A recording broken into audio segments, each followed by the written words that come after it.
बंदी छोड़ सतगुरु रामपाल जी परमेश्वर जी की जय हो। परमपिता परमात्मा सारी सृष्टि के रचनहार कुल मालिक असंख्य ब्रह्मांडों के स्वामी जगत गुरु तीनों लोकों में प्रवेश करके सबका धारण पोषण करने वाले राजाधिराज आत्माधार नाथों के नाथ देवों के देव महादेव सर्वेश्वर महेश्वर मृत्युंजय अजरो अमर आदि अनादि सनातनी प्रभु जगत पिता जगदीश्वर श्री श्री 1008 की उपाधि के वास्तविक अधिकारी अकाल मूर्त सौद स्वरूपी राम वासुदेव सर्वगतम ब्रह्म परम पूज्य प्रथम पूज्य परम संत परम पुरुष परम धनी परम दयालु सत्य कबीर हक्का कबीर अल्लाहु कबीर अल्लाहु अकबर बाखबर अल्लाह ताला जगत के तारणहार जगत के मुक्तिदाता जगत के जगन्नाथ हारे के सहारे हिंदुओं के राम मुसलमानों के अल्लाह सिखों के वाहिगुरु ईसाइयों के मसीह दया के सागर दयानिधि करुणा के सागर करुणानिधि स्वयंभू परिभू संकट मोचन कष्ट हरण मंगल करण दुख भंजन अविगत कबीर निर्विकार निर्विषम परमात्मा अलय अलेख सतगुरु आदि अनादि सतगुरु असली मर्यादा पुरुषोत्तम असली राम असली कृष्ण असली घनश्याम असली मुरारी राजाओं के राजा महाराजाओं के महाराजा शहंशाहों के शहंशाह सम्राटों के सम्राट भगवानों के भगवान अल्लाहों के अल्लाह प्रभुओं के प्रभु मसीहाओं के मसीह सच्चे वाहिगुरु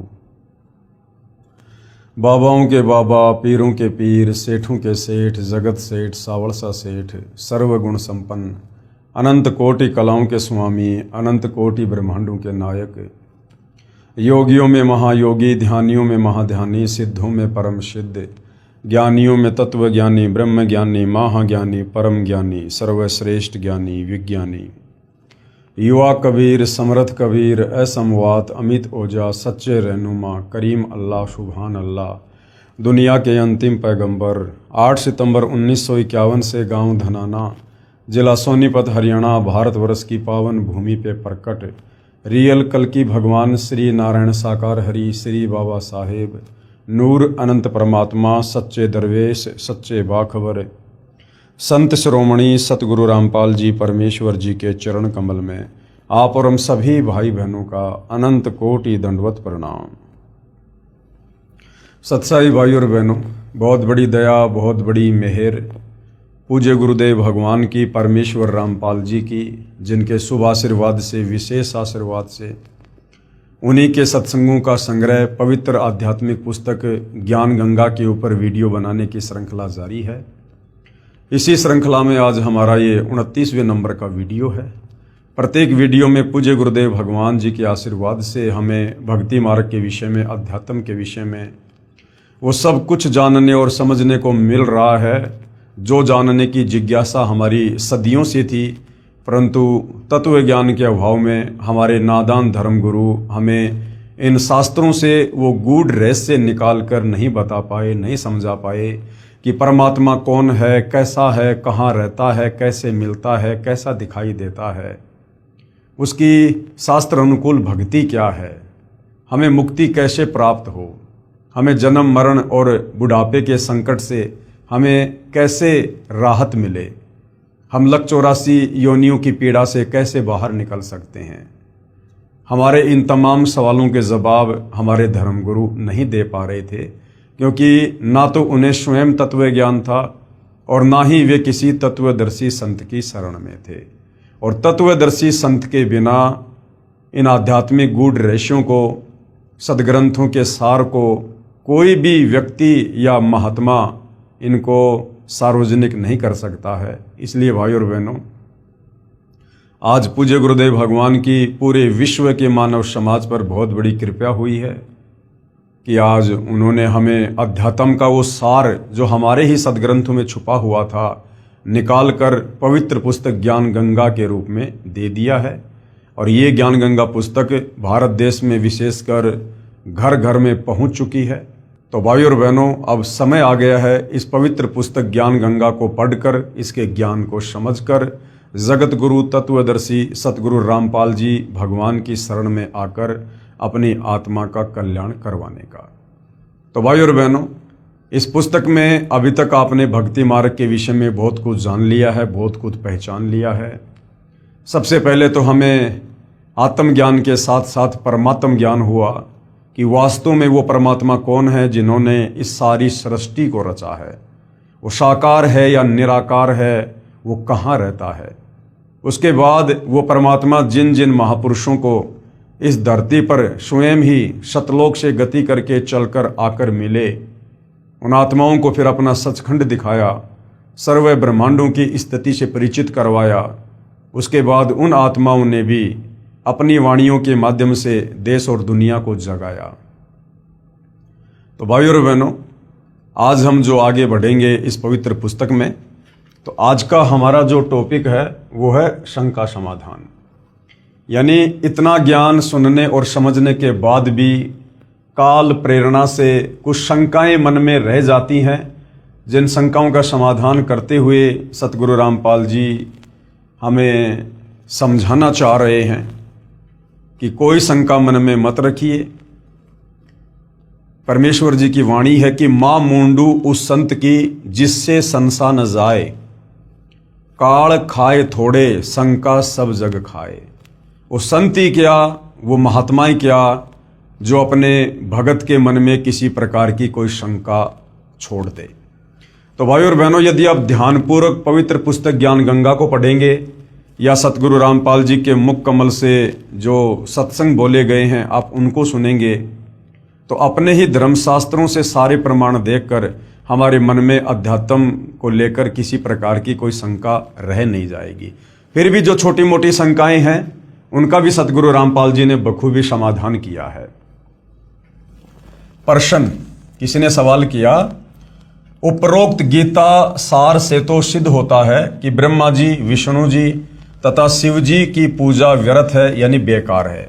यानी सतगुरु रामपाल जी ने जो पवित्र गीता जी का सार निकाल कर इस पवित्र पुस्तक ज्ञान गंगा में डाल दिया है, तो साधक कह रहा है कि इस पवित्र पुस्तक से गीता जी का सार समझकर तो ऐसा लगा कि जैसे श्री ब्रह्मा, श्री विष्णु और श्री शंकर जी की पूजा बिल्कुल व्यर्थ है, बिल्कुल बेकार है। परंतु मैं तो 30 वर्ष से श्री शिव जी की पूजा कर रहा हूं तथा भगवान श्री कृष्ण जी मेरे बहुत प्रिय हैं। मैं इन प्रभुओं को नहीं छोड़ सकता, मेरा इनसे विशेष लगाव हो चुका है। श्री गीता जी का नित्य पाठ करता हूं। हरे राम हरे कृष्ण राधे श्याम सीताराम, ओम नमः शिवाय, ओम नमो भगवते वासुदेवाय आदि नाम जाप करता हूं। सोमवार का व्रत भी रखता हूं, कावड़ भी लाता हूं तथा धामों पर भी दान करने जाता हूं, मंदिर में मूर्ति पूजा करने भी जाता हूं, स्वर्ग प्राप्ति की इच्छा करता हूं तथा परंपरागत पूजा के कारण एक महंत से उपदेश भी ले रखा है। तो सतगुरु रामपाल जी उस जिज्ञासु को क्या कुछ समझा रहे हैं। कृपया आप पुनः उपरोक्त गीता सार को पढ़ो। जब तक तत्व ज्ञान से पूर्ण परिचित आप नहीं होंगे तब तक ये शंका रूपी कांटा खटकता ही रहेगा। जैसे ऊपर उदाहरण है कि उल्टा लटका हुआ संसार रूपी वृक्ष है जिसकी मूल यानी जड़ तो पूर्ण परमात्मा परमेश्वर है और तीनों गुण रूपी रजगुण ब्रह्मा, सतगुण विष्णु और तमगुण शिव ये उसकी शाखाएं हैं। आपने कोई आम का पौधा लगाया है, यदि पौधे की जड़ यानी मूल की सिंचाई पूजा करोगे जिससे वृक्ष बनेगा, फिर उसकी शाखाओं को फल लगेंगे। शाखा तोड़ने को थोड़े कहा जाता है। यहां देखिए, सीधा बीजा हुआ भक्ति रूपी पौधा अर्थात शास्त्र विधि अनुसार साधना, जो आप जियों को पहले दिखाया गया था। तो गुरुदेव भगवान कह रहे हैं कि भाई हम ब्रह्मा विष्णु महेश की साधना छुड़वाते नहीं हैं, बल्कि और दृढ़ता से शास्त्र अनुकूल साधना आप जियों के द्वारा ब्रह्मा विष्णु महेश की करवाई जाती है। हमने भाइयों और बहनों सृष्टि रचना को समझना इसलिए बहुत ज्यादा जरूरी है, क्योंकि सृष्टि रचना को समझे बिना हमें इस अध्यात्म को नहीं समझ सकते। तो सृष्टि रचना के माध्यम से पूज्य गुरुदेव भगवान ने हमें बताया कि ये जो संसार है, ये जो सृष्टि है, ये एक उल्टा लटका हुआ पीपल का वृक्ष समझो। ये भक्ति रूपी पौधा है, ये भक्ति रूपी पेड़ है। ठीक है, यानी ऊपर को कबीर परमेश्वर, कबीर प्रभु, कबीर परमात्मा जो सबसे ऊपर अनामी लोक में रहते हैं। उसके बाद 3 लोकों की ओर रचना की। शतलोक में परमात्मा ने सृष्टि की, जहां बैठकर परमात्मा सारे ब्रह्मांडों का पालन पोषण करते हैं। तो जो भक्ति रूपी पेड़ है उसकी जड़ है कबीर भगवान, कबीर परमात्मा। नीचे फिर अक्षर पुरुष के 7 संग ब्रह्मांड हैं, काल के 21 ब्रह्मांड हैं, काल के 3 पुत्र ब्रह्मा विष्णु महेश हैं। अब हम नादानों ने ब्रह्मा विष्णु महेश की जानकारी होने के कारण, क्योंकि हमारे नादान धर्म गुरु तत्व ज्ञान के अभाव से ब्रह्मा विष्णु महेश से ऊपर कोई भगवान सिद्ध कर ही नहीं पाए, तो आम समाज ने ब्रह्मा विष्णु महेश यानी पेड़ की शाखाओं को ही पूजना शुरू कर दिया। अब यदि भाई और बहनों आप किसी पौधे की शाखाओं को अगर गमले में या मिट्टी में दबाकर उसकी सिंचाई करोगे, उसकी पूजा करोगे, वो पेड़ सूख जाएगा, हमें कभी भी फल प्राप्त नहीं होंगे। हमने पेड़ की जड़ को गमले में लगाना होगा, मिट्टी में दबाना होगा, फिर हमने खाद वगैरह पानी वगैरह डाल के उसकी पूजा करनी होगी। तो ये जो भक्ति रूपी पौधा है, पेड़ है, इसकी जड़ है कबीर भगवान, कबीर परमेश्वर। तो हमने उस परम अक्षर ब्रह्म कबीर परमेश्वर जी की पूजा करनी है। और जब हम पेड़ की जड़ की पूजा करेंगे, जड़ में खाद डालेंगे, पानी डालेंगे, तो पूरा पेड़ बनेगा और फिर शाखाओं को यानी ब्रह्मा विष्णु महेश को फल लगेंगे। अर्थात ब्रह्मा विष्णु महेश के माध्यम से फिर ये कबीर भगवान जब हम जड़ की यानी उनकी पूजा करेंगे, फिर ये हमें कर्म फल देंगे ब्रह्मा विष्णु महेश के माध्यम से। अब हम नादानों ने पेड़ की टहनियों को जमीन में दबा दिया और जड़ कर दी ऊपर, तो भला वो पेड़ सूखेगा, यानी हमारी भक्ति फिर कभी सफल नहीं होगी। इसी प्रकार पूजा तो पूर्ण परमात्मा अर्थात मूल की करनी है। फिर कर्म फल तीनों गुण ब्रह्मा विष्णु शिव रूपी शाखाओं को लगेंगे। इसलिए कुछ भी नहीं छोड़ना है, केवल अपना भक्ति रूपी पौधा सीधा बीजना है। अर्थात भक्ति की विधि हमने सही करनी है, अर्थात शास्त्र विधि अनुसार साधना प्रारंभ करनी है। वर्तमान में सभी पवित्र भगत समाज शास्त्र विधि त्याग कर मनमाना आचरण कर रहा है, क्योंकि हमारे धर्म गुरु ब्रह्मा विष्णु महेश से ऊपर हमें कोई भगवान बताए ही नहीं। अर्थात भक्ति रूपी पौधा उल्टा लगा रखा है। यदि किसी ने ऐसे पौधा बीज रखा हो तो उसे मूर्ख ही कहा जाता है। यदि किसी ने टहनियों की ओर से पौधे को जमीन में दबा रखा है, गमले में डाल रखा है, तो उस व्यक्ति को मूर्ख कहा जाएगा। इसीलिए तो गीता अध्याय 7 श्लोक नंबर 12 से 15 में गीता का ज्ञान देने वाला काल ब्रह्म खुद कह रहा है कि जो प्राणी तीनों गुणों की रजगुण ब्रह्मा, सतगुण विष्णु, तमगुण शंकर की पूजा करते हैं, वो तो राक्षस स्वभाव को धारण किए हुए मनुष्यों में नीच दूषित कर्म करने वाले मूर्ख हैं। यानी पवित्र गीता जी जो हिंदुओं का सर्वश्रेष्ठ शास्त्र है, वो तीनों गुण यानी ब्रह्मा विष्णु महेश की पूजा करने के लिए मना कर रहा है। इसलिए गीता अध्याय 7 श्लोक 12 से 18 तक में तीनों गुणों रजगुण ब्रह्मा, सतगुण विष्णु, तमगुण शिव जी की पूजा तक ही सीमित बुद्धि रखने वाले, जो इनके अलावा किसी को नहीं पूजते, उनको राक्षस स्वभाव को धारण किए हुए मनुष्यों में नीच दुष्कर्म करने वाले मूर्ख कहा है, तथा कहा है कि ये मुझे भी नहीं पूजते। काल कह रहा है कि ये लोग मुझे भी नहीं पूजते। फिर ये काल, ये ब्रह्म गीता का ज्ञान देने वाला, फिर अपनी साधना को भी गीता ज्ञानदाता प्रभु ब्रह्म अर्थात क्षर पुरुष ने अति घटिया यानी अनुतमाम अर्थात व्यर्थ कहा है। फिर गीता ज्ञान देने वाला काल ब्रह्म अपनी साधना को, ओम नाम की साधना को भी, जो चारों वेदों और गीता जी में है, उसको भी अध्याय 7 श्लोक नंबर 18 में अनुतमाम यानी अश्रेष्ठ घटिया बता रहा है कि मुझ काल की ओम नाम की साधना करने से भी साधक का पूर्ण मोक्ष नहीं होगा, वो परम धाम शाश्वत स्थान सतलोक नहीं जा सकता, वो यहीं पर मेरे 21 ब्रह्मांड में जन्म और मरण के चक्कर में रहेगा। इसलिए गीता अध्याय 18 श्लोक 62, 64, 66 तथा अध्याय 15 श्लोक 1 से 4 में कहा है कि उस पूर्ण परमात्मा यानी उल्टे लटके वृक्ष की मूल की पूजा कर, उस पूर्ण परमात्मा की शरण में जा, उस कबीर भगवान की शरण में, उसकी पूजा तत्वदर्शी संत के बताए मार्ग से कर। उसकी पूजा कौन बताएगा? तत्वदर्शी संत। और गीता अध्याय 4 श्लोक 34 में तत्वदर्शी संत की तरफ संकेत किया है। उसी पूर्ण परमात्मा की यानी कबीर परमेश्वर की शास्त्र विधि अनुसार साधना करने से ही साधक परम शांति तथा सतलोक को प्राप्त होता है, अर्थात पूर्ण मोक्ष को प्राप्त करता है। गीता ज्ञान दाता प्रभु यानी क्षर पुरुष ये काल कह रहा है कि मैं भी उसी की शरण में हूं, अर्थात मेरा भी इष्ट यानी पूज्य देव वही पूर्ण परमात्मा कबीर है। मैं भी उसी की पूजा करता हूं, अन्य को भी उसी की पूजा करनी चाहिए। तो गीता ज्ञानदाता तो खुद अपने से अन्य उस पूर्ण परमेश्वर परम अक्षर ब्रह्म कबीर देव की पूजा के लिए कह रहा है।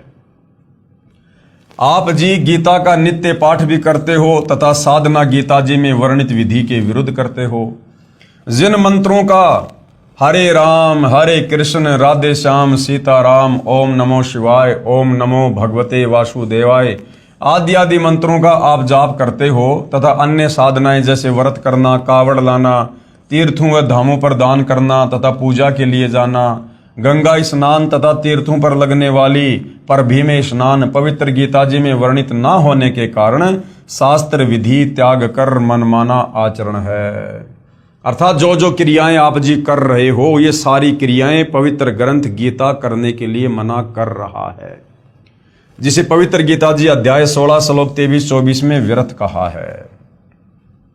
तो भाई और बहनों, सतगुरु रामपाल जी परमेश्वर जी ने हर प्रकार से शास्त्रों का हवाला देकर अपनी तरफ से कुछ ना कहकर आप और हमें अध्यात्म के विषय में सब कुछ समझा चुके हैं। इसके बाद भी यदि मन में कोई शंका रह जाती है तो भाई फिर तो उस प्राणी के माड़े भाग ही कहे जाएंगे। गद्दी तथा महंत परंपरा की जानकारी। अब ये गद्दी तथा महंत परंपरा ये कैसे शुरू हुई है, जिसके चक्कर में लाखों प्राणी उलझे हुए हैं। महंत व गद्दी परंपरा की जानकारी। किसी एकांत स्थान पर या शहर व किसी गांव में कोई महान आत्मा संत या भगत रहा करता था। उसके शरीर त्यागने के बाद उसकी याद बनाए रखने के लिए उनके शरीर के अंतिम संस्कार स्थल पर एक पत्थर या ईंटों की यादगार बना दी जाती है।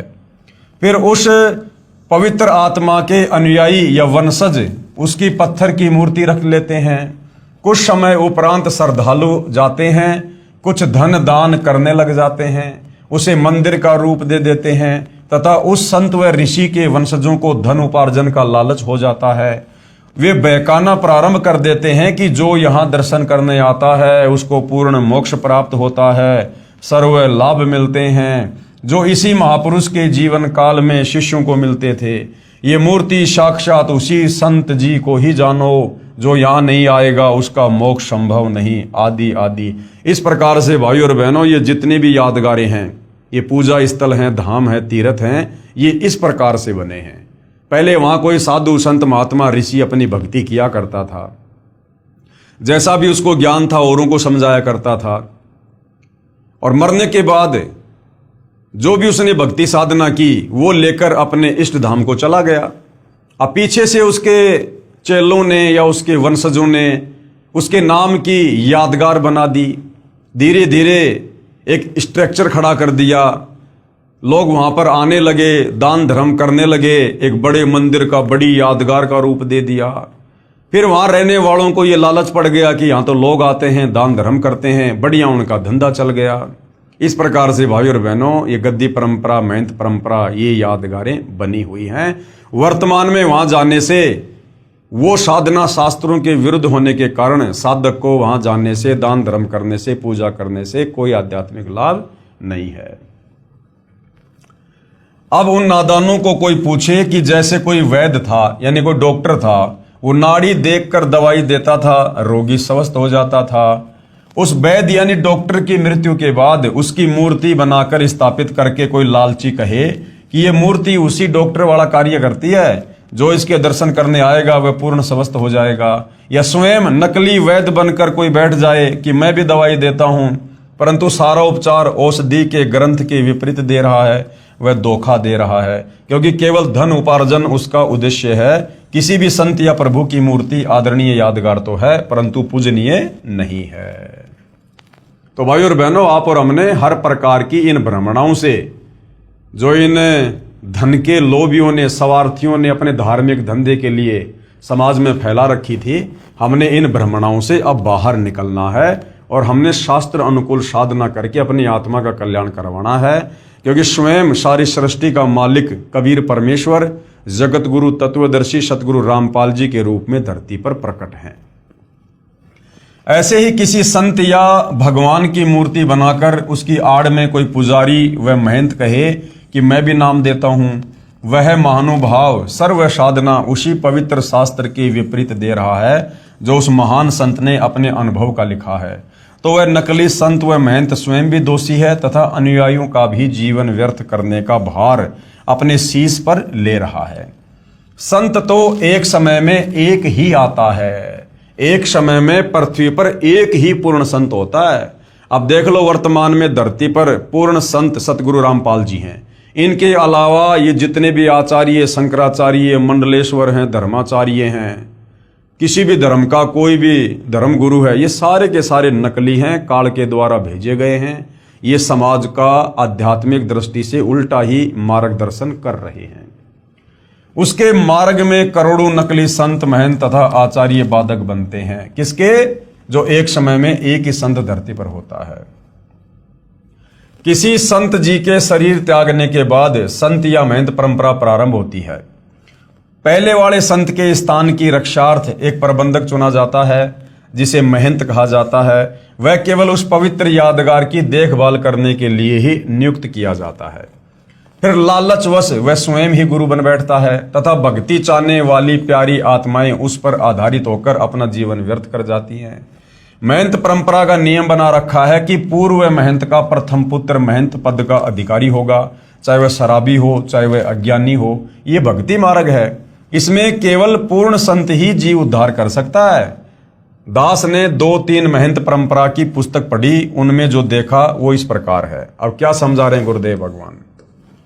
एक 2 वर्ष का बच्चा गद्दी पर बैठा दिया, फिर वह बड़ा होकर नामदान करने लग गया। अब बताओ, 2 साल का बच्चा लोगों का क्या मार्गदर्शन करेगा? उसको क्या आध्यात्मिक ज्ञान है? लेकिन एक परंपरा के तहत उसको महंत बना के बैठा दिया। दूसरी पुस्तक में पढ़ा कि एक 5 वर्ष के बच्चे का पिताजी जो महंत जी था अचानक मृत्यु को प्राप्त हो गया। बाद में संगत ने तथा उसकी माता जी ने उस 5 वर्षीय बच्चे को महंत पद पर नियुक्त कर दिया। कुछ वर्ष पर्यंत वह गुरुजी बन गया। अब बताओ, 5 साल का बच्चा जिसको अपने कपड़े भी पहनने नहीं आते ढंग से, उस बच्चे को महंत बनाकर बैठा दिया। दुनिया उसकी पूजा करने लगी। एक महंत परंपरा के इतिहास को पढ़ा कि महंत को कोई संतान नहीं हुई, उसकी मृत्यु हो गई। भाई की मृत्यु पहले हो चुकी थी, कोई संतान नहीं थी। गद्दी की रखवाली के लिए एक सेवक को उस कुल में संतान होने तक अस्थायी महंत नियुक्त कर दिया। कुछ समय उपरांत महंत कुल में किसी के लड़का हुआ और जो अस्थायी महंत जो गद्दी पे बैठा था वो गद्दी लेकर भाग गया। किसी अन्य शहर में स्वयं ही गद्दी स्थापना करके महंत बन बैठा, वहां नई दुकान खोल ली तथा पूर्व स्थान पर एक 2.5 वर्ष का बच्चा महंत बना दिया गया। एक महंत परंपरा का इतिहास देखा कि बड़ा बेटा घर त्याग गया, उससे छोटे को महंत पद पर नियुक्त कर दिया। कुछ समय पर्यंत वहां मंदिर बन गया तथा अधिक चढ़ावा भेंट पूजा का धन आने लगा। उस बड़े वाले की संतान ने कहा कि इस मंदिर पर हमारा अधिकार है। इस कारण झगड़ा शुरू हुआ। गद्दी पर विराजमान महंत जी की हत्या कर दी गई। फिर उसका बड़ा बेटा महंत अर्थात गद्दी का अधिकारी नियुक्त कर दिया, उसकी भी हत्या कर दी गई। फिर उसका दूसरा भाई गद्दी पर बैठाया गया। दूसरे जो अपने को अधिकारी बताते थे उन्होंने नया स्थान बनाकर नई दुकान खोल ली। एक दूसरे पर मुकदमे करके सुखमय जीवन को लालच में नरक बना लिया। वह धाम कहाँ रहा? अरे धाम पर जाने से तो शांति होनी चाहिए, धाम पर तो ज्ञान बंटना चाहिए, धाम पर तो शास्त्र अनुकूल साधना होनी चाहिए। तो ऐसी जगहों को धाम नहीं कहा जा सकता। वह तो कुरुक्षेत्र वाला महाभारत के युद्ध का मैदान हो गया। कुछ महंतों ने संत बनाने की एजेंसी ले रखी है, लाल कपड़े धारण करवाते हैं, पूर्व नाम को बदलकर अन्य नाम रख देते हैं, फिर वह बनावटी महंत का बनावटी शिष्य नकली संत बनकर भोली आत्माओं के जीवन के साथ खिलवाड़ करता रहता है तथा अनमोल मनुष्य जीवन को स्वयं भी व्यर्थ कर रहा है तथा भोली आत्माओं के जीवन को भी नाश कर रहा है तथा महापाप का भागी बन रहा है। अब गुरुदेव भगवान क्या कह रहे हैं? जिस समय राजा परीक्षित जी को सर्प ने डसना था उस समय पूर्ण गुरु की आवश्यकता पड़ी। ये द्वापर युग की बात है। अब ये जगह जगह गद्दी लेकर महंत बनकर जो कथाएं करते फिरते हैं 4 रुपए के लालच में, अब गुरुदेव भगवान क्या समझा रहे हैं? द्वापर युग की ये कथा है। जिस समय राजा परीक्षित जी को सर्प ने डसना था उस समय पूर्ण गुरु की आवश्यकता पड़ी, क्योंकि पूर्ण संत बिना जीव का कल्याण असंभव है। उस समय पृथ्वी के सभी ऋषियों ने राजा परीक्षित को दीक्षा देने तथा 7 दिन श्रीमद् भागवत सुधा सागर की कथा सुनाने से मना कर दिया, क्योंकि 7वें दिन पोल खुलनी थी। इस कारण से कोई सामने नहीं आया। स्वयं श्रीमद् भागवत सुधा सागर के लेखक महर्षि वेदव्यास जी ने भी असमर्थता व्यक्त की, क्योंकि वे ऋषिजन प्रभु से डरने वाले थे, इसलिए भी राजा परीक्षित के जीवन से खिलवाड़ करना उचित नहीं समझा। राजा परीक्षित जी के कल्याण के लिए महर्षि सुखदेव जी को स्वर्ग से बुलाया गया। अब द्वापर युग के साधु संत महात्मा ऋषि कैसे होंगे? वर्तमान वालों से तो हजारों गुना बढ़िया होंगे। उनको ज्ञान भी होगा, धर्म कर्म पर भी थे, नेक नीति में भी थे, सदाचारी भी थे, और खुद श्रीमद् भागवत सुधा सागर का लेखक महर्षि वेदव्यास जी, उन्होंने भी हाथ खड़े कर दिए कि भैया मैं भी कथा करने का अधिकारी नहीं हूं। और फिर स्वर्ग से राजा परीक्षित के पुण्यों के आधार से सुखदेव ऋषि को बुलाया गया, और सुखदेव ऋषि ने यहां आकर 7 दिन राजा परीक्षित को श्रीमद् भागवत सुधा सागर की कथा सुनाई। तो विचार करो भाइयों और बहनों, जब द्वापर युग के ऋषियों ने श्रीमद् भागवत सुधा सागर की कथा करने के लिए अपने आप को योग्य नहीं बताया, अधिकारी नहीं बताया, तो ये वर्तमान वाले साधु संत महात्मा ऋषि पैसों के लोभी, इनकी कोई नियम नहीं, कोई मर्यादा नहीं, ये देके कांख में पोथी और गांव गांव जाकर ये कथा करते फिरते हैं। इनकी कथाओं से किसी का क्या भला होगा, क्या मुक्ति होगी? ये विचारणीय विषय है। क्योंकि भाइयों और बहनों, धरती पर एक समय में एक ही संत होता है जो पूर्ण होता है, और वही इन ग्रंथों की कथा यानी इन ग्रंथों को समझाने का अधिकारी होता है। राजा परीक्षित जी के कल्याण के लिए महर्षि सुखदेव जी को स्वर्ग से बुलाया गया, जिसने राजा को दीक्षा दी तथा 7 दिन तक कथा सुनाकर राजा परीक्षित जी का जितना उद्धार ऋषि सुखदेव जी कर सकते थे किया।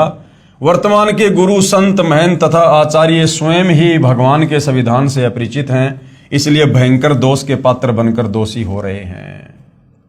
कहते हैं औरों पंथ बताओ ही और स्वयं न जाने राह। दूसरों को तो रास्ता दिखा रहे हैं और खुद अंधकार में बैठे हैं। अनअधिकारी कथा पाठ करे वे दीक्षा देवे बहुत करत गुना। ये तो बहुत बड़ा पाप कर रहे हैं परमात्मा के विधान को तोड़कर। वर्तमान में कथा व ग्रंथों का पाठ करने वालों व नामदान करने वालों की बाढ़ सी आई हुई है, क्योंकि सभी पवित्र धर्मों की पवित्र आत्माएं तत्व ज्ञान से अपरिचित हैं, जिस कारण नकली गुरुओं व संतों तथा महंतों का दाव लगा हुआ है। जिस समय पवित्र भगत समाज आध्यात्मिक तत्व ज्ञान से परिचित हो जाएगा, उस समय इन नकली संतों, गुरुओं व आचार्यों को छुपने का स्थान नहीं मिलेगा। पलायन करके पीछा छुड़वाना पड़ेगा।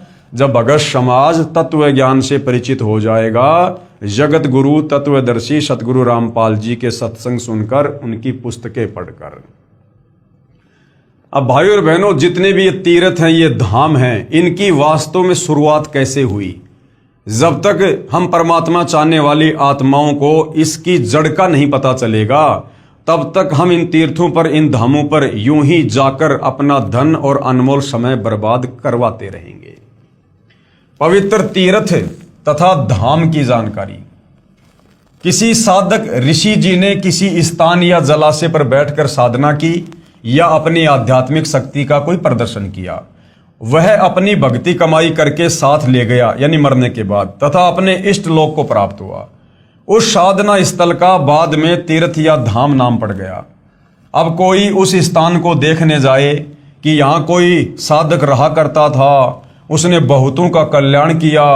अब न तो वहां संत जी हैं जो उपदेश दे सके, वह तो अपनी कमाई करके चला गया। विचार करें, तीर्थ व धाम को हमाम दस्ता जानो। हमाम दस्ता क्या होता है? जैसे कोई भी जड़ी बूटी या सामग्री कूटने के लिए एक लोहे का एक उखड़ और मुसड़ बोलते हैं उसको हमाम दस्ता कहते हैं। एक 1.5 फुट का लोहे का गोल पात्र लगभग 9 इंच परिधि का उखड़ जैसा होता है तथा 1.5 फुट लंबा तथा 2 इंच परिधि का गोल लोहे का डंडा सा मुसड़ जैसा होता है, जो सामग्री व दवाइयां आदि कूटने के काम आता है। उसे हमाम दस्ता कहते हैं। एक व्यक्ति अपने पड़ोसी का हमाम दस्ता मांग कर लाया। उसने हवन की सामग्री कूटी तथा मांज धोकर लौटा दिया। जिस कमरे में हमाम दस्ता रखा था उस कमरे में सुगंध आने लगी उस जड़ी बूटी की। घर के सदस्यों ने देखा कि यह सुगंध कहां से आ रही है, तो पता चला कि हमाम दस्ते से आ रही है। वे समझ गए कि पड़ोसी ले गया था, उसने कोई सुगंध युक्त वस्तु कूटी होगी और कुछ दिन बाद वो सुगंध भी आना फिर बंद हो जाती है। इसी प्रकार ये तीर्थ और धाम है भाई और बहनों।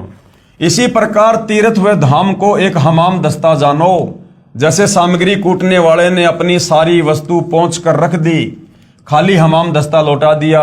अब कोई उस हमाम दस्ते को सूंघ कर ही कृतार्थ माने तो नादानी है। उसको भी सामग्री लानी पड़ेगी, तब पूर्ण लाभ होगा।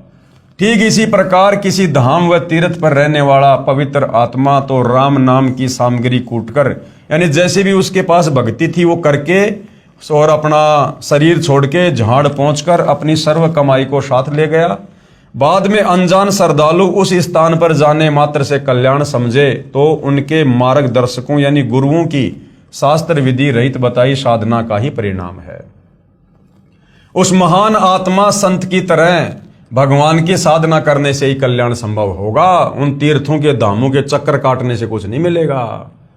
उसके लिए तत्वदर्शी संत की खोज करके उससे उपदेश लेकर आजीवन भक्ति करके मोक्ष प्राप्त करना चाहिए। शास्त्र विधि अनुकूल सत साधना गुरुदेव कह रहे हैं मुझ दास के पास उपलब्ध है, कृपया निःशुल्क प्राप्त करें। ऐसी अनमोल वस्तु जिसका कोई मूल्य नहीं है, जिस साधना से जिन मंत्रों के जाप से हमारी आत्मा का कल्याण होगा, जन्म जन्म का संताप कटेगा। युगों युगों से हम जो जन्म मरण का कष्ट भोग रहे हैं, 184 योनि में गधे कुत्ते सूअर बनकर यातना भोग रहे हैं, नरक भोग रहे हैं, हमारा वो रोग कटेगा। ऐसी अनमोल वस्तु तीनों लोकों में जिसके समान कोई कीमती वस्तु नहीं, वो हमें सतगुरु रामपाल जी मुफ्त में दे रहे हैं, मुफ्त में। और भाई और बहनों, युगों युगों के बाद दाव लगता है सत भक्ति का, युगों युगों के बाद। अब गुरुदेव बता रहे श्री अमरनाथ धाम की स्थापना कैसे हुई। जहां दुनिया जाती है दर्शन करने के लिए कि हमारी मुक्ति होगी, मोक्ष होगा, हमारे को पुण्य मिलेंगे, तो पहले वहां जाने से पहले ये जान लो कि अमरनाथ धाम की स्थापना कैसे हुई। भगवान शंकर जी ने पार्वती जी को एकांत स्थान पर उपदेश दिया था, यानी नाम दीक्षा दी थी, जिस कारण से माता पार्वती जी इतनी मुक्त हो गई कि जब तक भगवान शिव जी यानी तमोगुण की मृत्यु नहीं होगी तब तक उमा जी की भी मृत्यु नहीं होगी। 7 ब्रह्मा जी की मृत्यु के उपरांत भगवान विष्णु की मृत्यु होती है और 7 विष्णु जी की मृत्यु के बाद शिव जी की मृत्यु होती है। तब माता पार्वती जी भी मृत्यु को प्राप्त होगी। यानी भगवान शंकर से नाम उपदेश लेकर पार्वती जी इतनी अमर हो गई कि जब तक भगवान शंकर नहीं मरेगा तब तक पार्वती भी नहीं मरेगी। लेकिन मरेंगे भगवान शंकर भी और मरेगी फिर पार्वती भी। तब माता पार्वती जी भी मृत्यु को प्राप्त होगी। पूर्ण मोक्ष नहीं हुआ, क्योंकि जब शंकर जी का ही मोक्ष नहीं है तो पार्वती जी का कैसे होगा। फिर भी जितना लाभ पार्वती जी को हुआ वह भी अधिकारी से उपदेश मंत्र लेकर हुआ। बाद में श्रद्धालुओं ने उस स्थान की याद बनाए रखने के लिए उसको सुरक्षित रखा तथा दर्शक जाने लगे। जिस जगह पर भगवान शंकर ने पार्वती जी को मंत्र दिए थे उसको अमरनाथ कहते हैं, उस जगह को अमरनाथ कहते हैं जहां पर पार्वती जी को अमर मंत्र दिए थे। बाद में लोगों ने उस जगह को सुरक्षित बनाए रखने के लिए वहां पर एक यादगार बना दी। अब गुरुदेव कह रहे हैं जैसे ये दास यानी अपने लिए गुरुदेव कह रहे हैं कि स्थान स्थान पर जा जाकर सत्संग करता है, वहां पर खीर व हलवा भी बनाया जाता है। जो भगत आत्मा उपदेश प्राप्त कर लेता है उसका कल्याण हो जाता है। सत्संग की समाप्ति के बाद सभी टेंट आदि उखाड़कर दूसरे स्थान पर सत्संग के लिए चले गए। पूर्व स्थान पर केवल मिट्टी या ईंटों की बनाई भट्टी व चूल्हे से छोड़ दिए। फिर कोई उसी शहर के व्यक्ति से कहे कि आओ आपको वह जगह दिखाकर लाता हूं जहां सतगुरु रामपाल जी का सत्संग हुआ था, खीर बनाई थी। बाद में उन भट्टियों को देखने जाने वाले को न तो खीर मिलेगी, न ही सत्संग के अमृत वचन सुनने को मिलेंगे, और ना ही उपदेश प्राप्त हो सकता जिससे कल्याण हो सके। उसके लिए संत ही खोजना पड़ेगा। जहां सत्संग चल रहा हो वहां पर सर्व कार्य सिद्ध होंगे। तो भाई दुनिया जिस अमरनाथ पर जाती है भक्ति भाव से, वहां ना तो भगवान शंकर है ना पार्वती है, केवल वो एक यादगार है। और वहां पर चाहे चक्कर काटना तो छोड़ो, अगर वहां पर तुम खुद भी रहने लग जाओ, यदि तुम वहां पर बस जाओ तो भी तुम्हारी आत्मा का कल्याण नहीं है। ठीक इसी प्रकार तीर्थों व धामों पर जाना तो उस यादगार स्थान रूपी भट्टी को देखना मात्र ही है। यह पवित्र गीता जी में वर्णित ना होने से शास्त्र विरुद्ध हुई, जिससे कोई लाभ नहीं। इसका प्रमाण पवित्र गीता अध्याय 16 श्लोक 23-24 में कि अर्जुन, शास्त्र विधि को त्याग कर जो मनमानी भक्ति पूजा करते हैं उनको कोई लाभ नहीं, उनकी कोई गति नहीं, उनकी कोई मुक्ति नहीं। तत्व ज्ञानहीन संतों व महंतों तथा आचार्यों द्वारा भ्रमित श्रद्धालु तीर्थों व धामों पर आत्म कल्याणार्थ जाते हैं। श्री अमरनाथ जी की यात्रा पर गए श्रद्धालु 3-4 बार बर्फानी तूफान में दबकर मृत्यु को प्राप्त हुए। प्रत्येक बार मरने वालों की संख्या हजारों में होती थी। विचारणीय विषय है कि यदि श्री अमरनाथ जी के दर्शन व पूजा लाभदायक होती तो क्या भगवान शिव उन भक्तों की रक्षा नहीं करते? अर्थात प्रभु शिव जी भी शास्त्र विरुद्ध साधना से अप्रसन्न हैं। भगवान शंकर भी इन पाखंडों से प्रसन्न नहीं है, इस प्रकार की साधनाओं से। वैष्णो देवी के मंदिर की स्थापना कैसे हुई? जो श्रद्धालु वैष्णो देवी मंदिर जाते हैं भक्ति भाव से पूजा के लिए, आत्म कल्याण के लिए, तो पहले यह तो जान लो कि वैष्णो देवी मंदिर की स्थापना कैसे हुई। जब सती जी यानी उमा देवी अपने पिता राजा दक्ष के हवन कुंड में छलांग लगाने से जलकर मृत्यु को प्राप्त हुई। अब वो हवन कुंड में छलांग क्यों लगाई? गुरुदेव ने बताया, एक समय शंकर और पार्वती जी, जिसको उमा भी कहते हैं, दोनों आकाश मार्ग से जा रहे थे। उसी समय विष्णु अवतार श्री रामचंद्र जी धरती पर आए हुए थे और उनको 14 साल का वनवास मिला हुआ था, और जंगल से उनकी पत्नी सीता को रावण उठाकर ले गया था। पीछे से सीता के वियोग में वो पागलों की तरह व्यवहार कर रहे थे। वृक्षों से लिपट लिपट कर पूछ रहे थे, हाय मेरी सीता कहाँ गई? मृगों से लिपट लिपट कर पूछ रहे थे, रो रहे थे। तो ऊपर से शंकर जी ने हाथ जोड़कर उनको प्रणाम किया। तो पार्वती ने पूछा, आप किसको प्रणाम कर रहे हो? तो शंकर जी ने कहा कि मैं भगवान विष्णु को प्रणाम कर रहा हूं। तो पार्वती ने कहा कि ये इस प्रकार से आम आदमी की तरह रोने वाला अपनी पत्नी के वियोग में, ये भगवान कैसे हो सकता है? मैं तो इसकी परीक्षा लूंगी। तो शंकर जी ने कहा कि तू ये गलती मत कर देना, तू सीता का रूप बनाकर भगवान के सामने मत चली जाना। अगर तुमने सीता का रूप बना लिया तो सीता मेरी भाभी है और भाभी मां के समान होती है, फिर तू मेरे योग्य नहीं रहेगी, फिर मैं तुझे पत्नी रूप में स्वीकार नहीं करूंगा। तो उस समय तो पार्वती ने कहा ठीक है, नहीं लूंगी परीक्षा। घर आने के बाद शंकर जी तो अपने काम धाम से चले गए। पीछे से पार्वती ने सीता जी का रूप बनाया और रामचंद्र जी के सामने जाके खड़ी हो गई कि अगर भगवान होगा तो मुझे पहचान लेगा। अब जैसे पार्वती सीता जी का रूप बना के खड़ी हुई, उधर से इस काल में इसने श्री रामचंद्र जी को सद्बुद्धि दे दी, ज्ञान योग खोल दिया, दृष्टि दे दी, और रामचंद्र जी ने पहचान लिया कि ये तो मेरी पत्नी सीता नहीं, ये तो जो है ये तो पार्वती है। तो रामचंद्र जी ने कहा कि हे दक्ष पुत्री माया, भगवान शंकर को कहां छोड़कर आ गई? अब पार्वती ने देखा भैया इसने तो मुझे पहचान लिया, तो वापस वो पार्वती रूप में आ गई और कहा कि भगवान शंकर ठीक कह रहे थे, आप तो वास्तव में भगवान ही हो। चली गई। अब उधर से भाई और बहनों, श्री रामचंद्र जी को अपनी पत्नी का तो पता नहीं कि उसे कौन ले गया, और उधर से सीता रूप में पार्वती को पहचान लिया। ये काल ने तुरंत बुद्धि ऑन कर दी, क्योंकि 21 ब्रह्मांड के जितने भी प्राणी हैं, आम व्यक्ति से लेकर ब्रह्मा विष्णु महेश, उन सब की बुद्धि का रिमोट इस काल बलि के हाथ में है। तो पार्वती अपने घर चली गई, शाम को शंकर जी आ गए। उधर से काल ने शंकर जी को प्रेरणा कर दी, दिव्य दृष्टि दे दी, और शंकर जी ने देखा भैया ये तो काम खराब करके आ गई, इसने तो मेरी माता जी का रूप धारण कर लिया, अब ये पत्नी रूप में स्वीकार्य नहीं है। घर आकर शंकर जी ने पार्वती से पूछा, आप परीक्षा लेने गई थी? तो पार्वती जी ने साफ साफ मना कर दिया, झूठ बोल दिया अपने पति से कि मैं नहीं गई थी।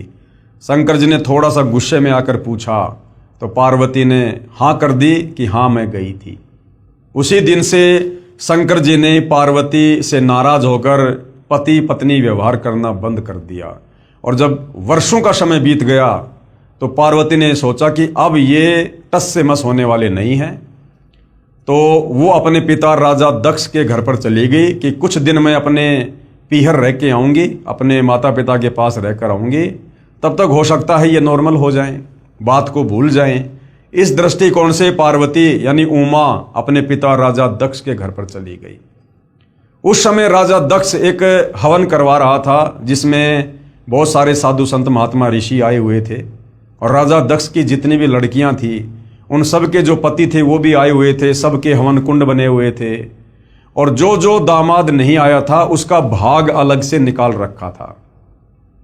परंतु पार्वती और शंकर जी का कहीं कोई इस प्रकार का स्थान नहीं था। पूरे हवन कुंड में पार्वती ने घूम के देख लिया। अंत में अपने पिता के पास गई और कहा, पिताजी आपने मेरी सभी बहन और उनके पतियों के लिए जो है ये जगह वगैरह नियुक्त की हुई है हवन के लिए, हमारे लिए क्यों नहीं की? तो राजा दक्ष ने पार्वती का अपमान कर दिया और कहा, तू पहले ये बता तुझे यहां बुलाया किसने, और मैं उसका भाग क्यों निकालूं जिसके गले में सर्प पड़े रहते हैं, ना नहाता ना धोता है, राख को लपेट के रहता है। क्योंकि भाई और बहनों, पार्वती जी ने अपने पिता राजा दक्ष के मना करने पर भगवान शंकर से लव मैरिज की थी, जिस कारण से राजा दक्ष उससे नाराज था। तो इस प्रकार अपनी बेइज्जती को देखकर और उधर से अपने पति को नाराज देखकर कि ना तो मेरा ससुराल में कोई जगह है, ना पीहर में कोई जगह है, ये सोचकर दुखी मन से काल प्रेरणा से और वो जो पार्वती थी वो उस हवन कुंड में छलांग लगा गई और वो जलकर खाक हो गई। तो जब सती जी यानी उमा देवी अपने पिता राजा दक्ष के हवन कुंड में छलांग लगाने से जलकर मृत्यु को प्राप्त हुई, तब भगवान शिव जी उसकी अस्थियों के कंकाल को मोहवश सती जी यानी पार्वती जी जानकर 10,000 साल तक कंधे पर लिए पागलों की तरह घूमते रहे। अब देखिए भाई और बहनों, 21 ब्रह्मांड में सारे के सारे प्राणी मोह ममता में बंधे हुए हैं, तीनों गुणों में बंधे हुए हैं। ये तीनों देवता एक एक गुण हैं जो हम इंसानों को बांध के रखते हैं, और ये खुद भी इन्हीं तीनों गुणों में बंधे हुए हैं। 10,000 साल तक उस जली हुई पार्वती की अस्थियों को अपनी पत्नी मानकर अपने सीने से लगाकर पागलों की तरह रोते हुए घूम रहे हैं भगवान शंकर। जैसे एक बंदरिया का बच्चा मर जाता है फिर भी वो उसे अपना बच्चा मानकर छाती से लगाकर घूमती रहती है। तो भाई और बहनों, चाहे ब्रह्मा विष्णु महेश हो, चाहे आप और हम इंसान हो, चाहे ये 184 योनियों के जीव हो, हम सब के सब जीव संज्ञा में हैं, जीव संज्ञा में। इसीलिए सतगुरु रामपाल जी का नारा है कि जीव हमारी जाति है, मानव धर्म हमारा, हिंदू मुस्लिम सिख ईसाई धर्म नहीं कोई न्यारा। तो इस तत्व ज्ञान से पता चलता है कि ब्रह्मा विष्णु महेश भी जीव संज्ञा में हैं और ये भी तीनों गुणों के प्रभाव से प्रभावित हैं। उसके बाद भगवान विष्णु जी ने सुदर्शन चक्र से सती जी के कंकाल को छिन्न भिन्न कर दिया। अब भगवान विष्णु जी के रूप में स्वयं कबीर परमात्मा जी ने ये लीला की। जहां धड़ गिरा, जहां पर पार्वती जी का वो धड़ वाला हिस्सा गिरा कंकाल का, वहां पर उसको जमीन में गाड़ दिया गया इस धार्मिक घटना की याद बनाए रखने के लिए कि ऐसी घटना घटित हुई थी।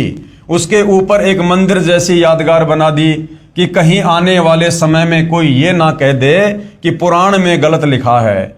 उस मंदिर में एक स्त्री का चित्र रख दिया, उसे वैष्णो देवी कहने लगे। उसकी देख रेख व श्रद्धालु दर्शकों को उस स्थान की कहानी बताने के लिए एक नेक व्यक्ति नियुक्त किया गया, जैसे गाइड वगैरह होते हैं। उसको अन्य धार्मिक व्यक्ति कुछ वेतन देते थे। बाद में उसके वंशजों ने उस पर भेंट दान लेना प्रारंभ कर दिया तथा कहने लगे कि एक व्यक्ति का व्यापार ठप हो गया था। माता के 100 रुपए संकल्प किए, एक नारियल चढ़ाया, वह बहुत धनवान हो गया। एक निसंतान दंपत्ति था, उसने माता जी के 200 रुपए, एक साड़ी, एक सोने का गले का हार चढ़ाने का संकल्प किया, उसको पुत्र प्राप्त हो गया। और इस प्रकार से भाइयों और बहनों, तत्व ज्ञान के अभाव में आम आदमी देखम देखा भेड़ चाल में इन धर्मों पर जाने लगा और इन धामों की पूजा शुरू हो गई। इस प्रकार भोली आत्माएं इन दंत कथाओं पर आधारित होकर अपनी पवित्र गीता जी तथा पवित्र वेदों को भूल गए कि हमारी गीता और वेदों में भगवान प्राप्ति के लिए, मुक्ति के लिए क्या भक्ति साधना लिखी है, उसको तो भूल गए और भेड़ चाल में इन तीर्थों पर, धामों पर जाना शुरू कर दिया, जिसमें वह सर्व साधनाएं शास्त्र विधि रहित लिखी हैं, जिसके कारण न कोई सुख होता है, न कोई कार्य सिद्ध होता है और न ही परम गति अर्थात मुक्ति होती है। कहाँ? इन धामों पर जाने से, तीर्थों पर जाने से, क्योंकि गीता और चारों वेद इन साधनाओं को करने के लिए मना कर रहे हैं। इसका प्रमाण पवित्र गीता अध्याय 16 मंत्र 23-24 में है। इसी प्रकार जहां देवी की आंखें गिरी वहां नैना देवी का मंदिर, जहां जिव्या गिरी वहां पर श्री जवाले जी के मंदिर तथा जहां धड़ गिरा वहां वैष्णो देवी के मंदिर की स्थापना हो गई। तो भाइयों और बहनों, इस प्रकार से इन धामों की शुरुआत हुई है जिनको आज दुनिया पूजने के लिए जाती है, जबकि ये तमाम साधनाएं हमारे धर्मशास्त्रों के विरुद्ध होने के कारण, पवित्र गीता और पवित्र चारों वेदों के विपरीत होने के कारण इसको मनमाने आचरण की संज्ञा दी गई है। अध्याय 16 श्लोक 23-24 कि अर्जुन, जो व्यक्ति शास्त्र विधि को त्याग कर मनमाना आचरण करते हैं, मनमानी पूजा पाठ करते हैं, मनमाने मंत्रों का जाप करते हैं जो गीता और वेदों में नहीं है, उनकी ना तो मुक्ति होगी मरने के बाद में, अर्थात वो कभी भूत बनेंगे, कभी पिशाच बनेंगे, कभी वो पितर बनेंगे, नरक में जाएंगे, लक 84 में जाएंगे, ना उनका कोई कार्य सिद्ध हो सकता और ना उनकी गति हो सकती।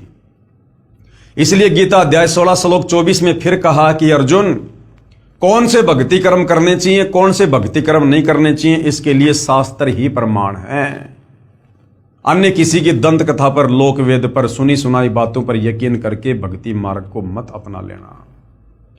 तो भाइयों और बहनों, हर प्रकार से सतगुरु रामपाल जी परमात्मा चाहने वाली आत्माओं का समाधान कर रहे हैं।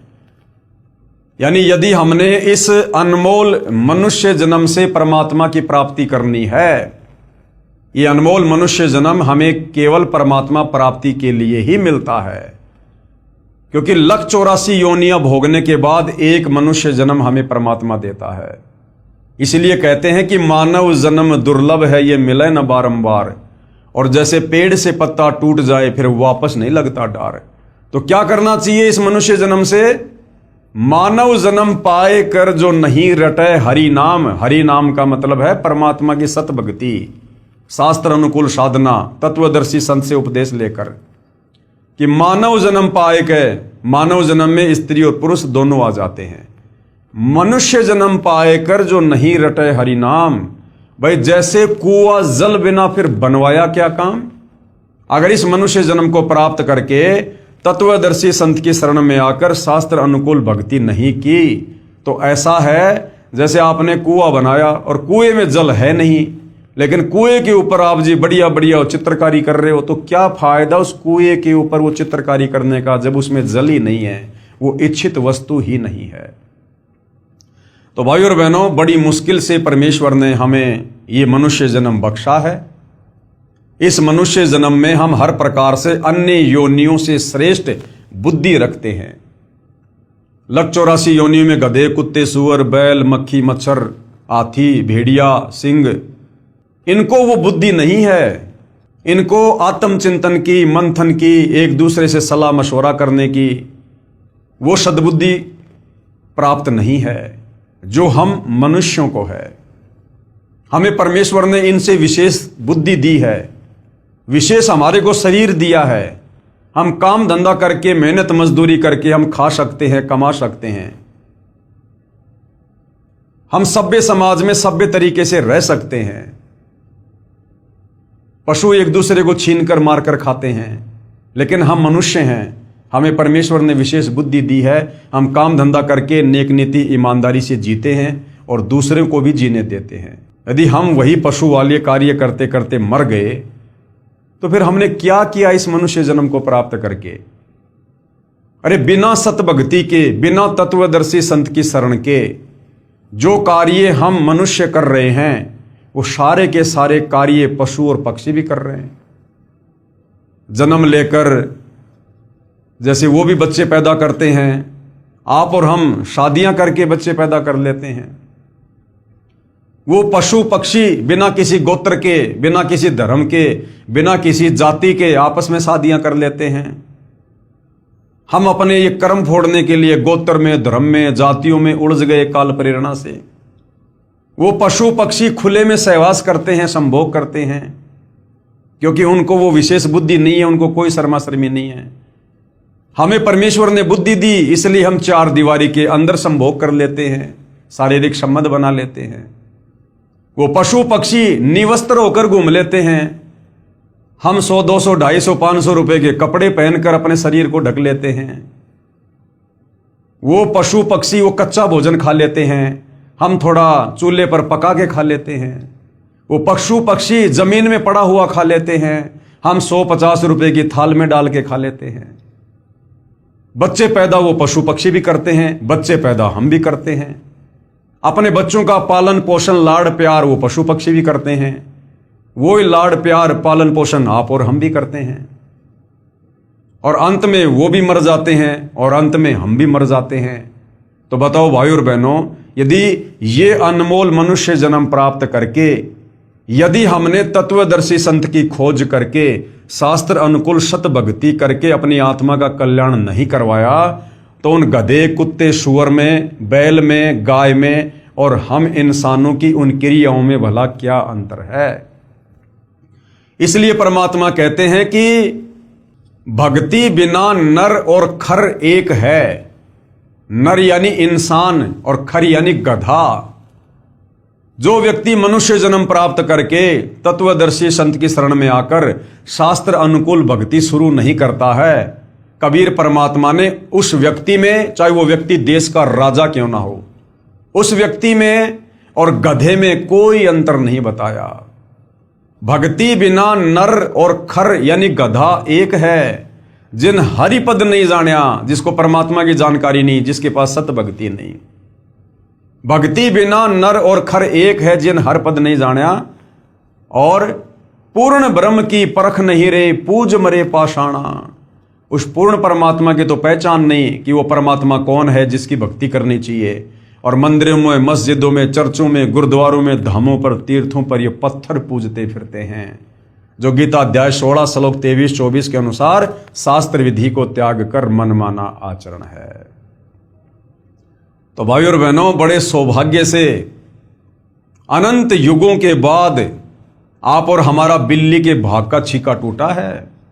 ये तत्वदर्शी संत धरती पर सदा नहीं रहते हैं, और एक समय में धरती पर एक ही संत होता है, पूर्ण संत, जिसकी पहचान गीता अध्याय 15 श्लोक 1 से 4 में बताई गई है कि जो संत उल्टे लटके हुए भक्ति रूपी वृक्ष के प्रत्येक विभाग को बता दे कि मूल परमात्मा कौन है, ये ब्रह्मा विष्णु महेश कौन है, अक्षर पुरुष कौन है, मुक्ति कैसे होगी, शास्त्र अनुकूल साधना क्या है, वो गीता अध्याय 17 श्लोक 23 में जो 3 मंत्र हैं, ओम तत् सत, तो तत् और सत का क्या मतलब है, उसके पीछे कौन से मंत्र छुपे हुए हैं,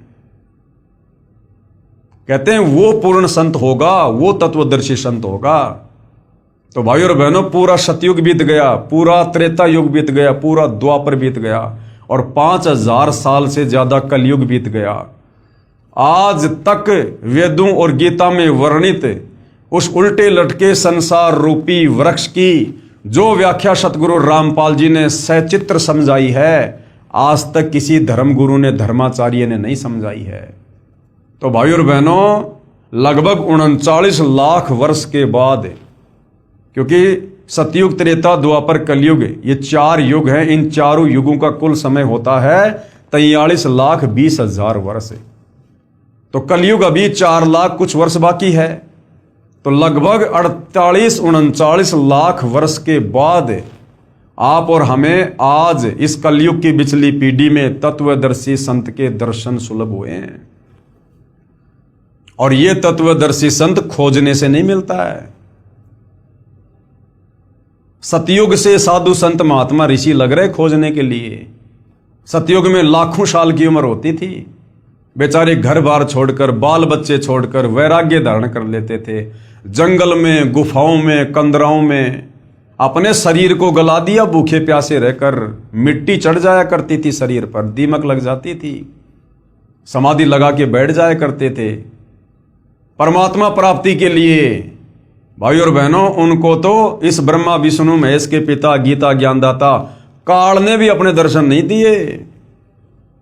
और आज आप और हमें उस पूर्ण ब्रह्म परमात्मा कबीर देव, कबीर साहिब के जगत गुरु तत्वदर्शी सतगुरु रामपाल जी के रूप में साक्षात दर्शन हो रहे हैं। आज वो परमात्मा हमें ढूंढता हुआ फिर रहा है। और यदि आज हमने मौका खो दिया, और यदि फिर हमें कभी मनुष्य जन्म मिला, फिर हम परमात्मा को खोजते खोजते रह जाएंगे, नहीं मिलेगा। और यदि 184 योनि में गधे, कुत्ते, सुअर की अगर योनियों में चले गए, तो उसके बाद हमें ना तो तत्वदर्शी संत की पहचान करवाने वाला कोई मिलेगा, और यदि मिल गया तो हम उस 184 योनि के शरीरों में उस तत्वदर्शी संत की पहचान करने योग्य नहीं रहेंगे। आज गधे, कुत्ते, सुअर को आप बैठ के समझाओ कि भक्ति कर ले, राम का नाम ले ले, तत्वदर्शी संत आया हुआ है, उसको पता ही नहीं हम क्या भोग रहे हैं, क्योंकि वो भोग योनि है।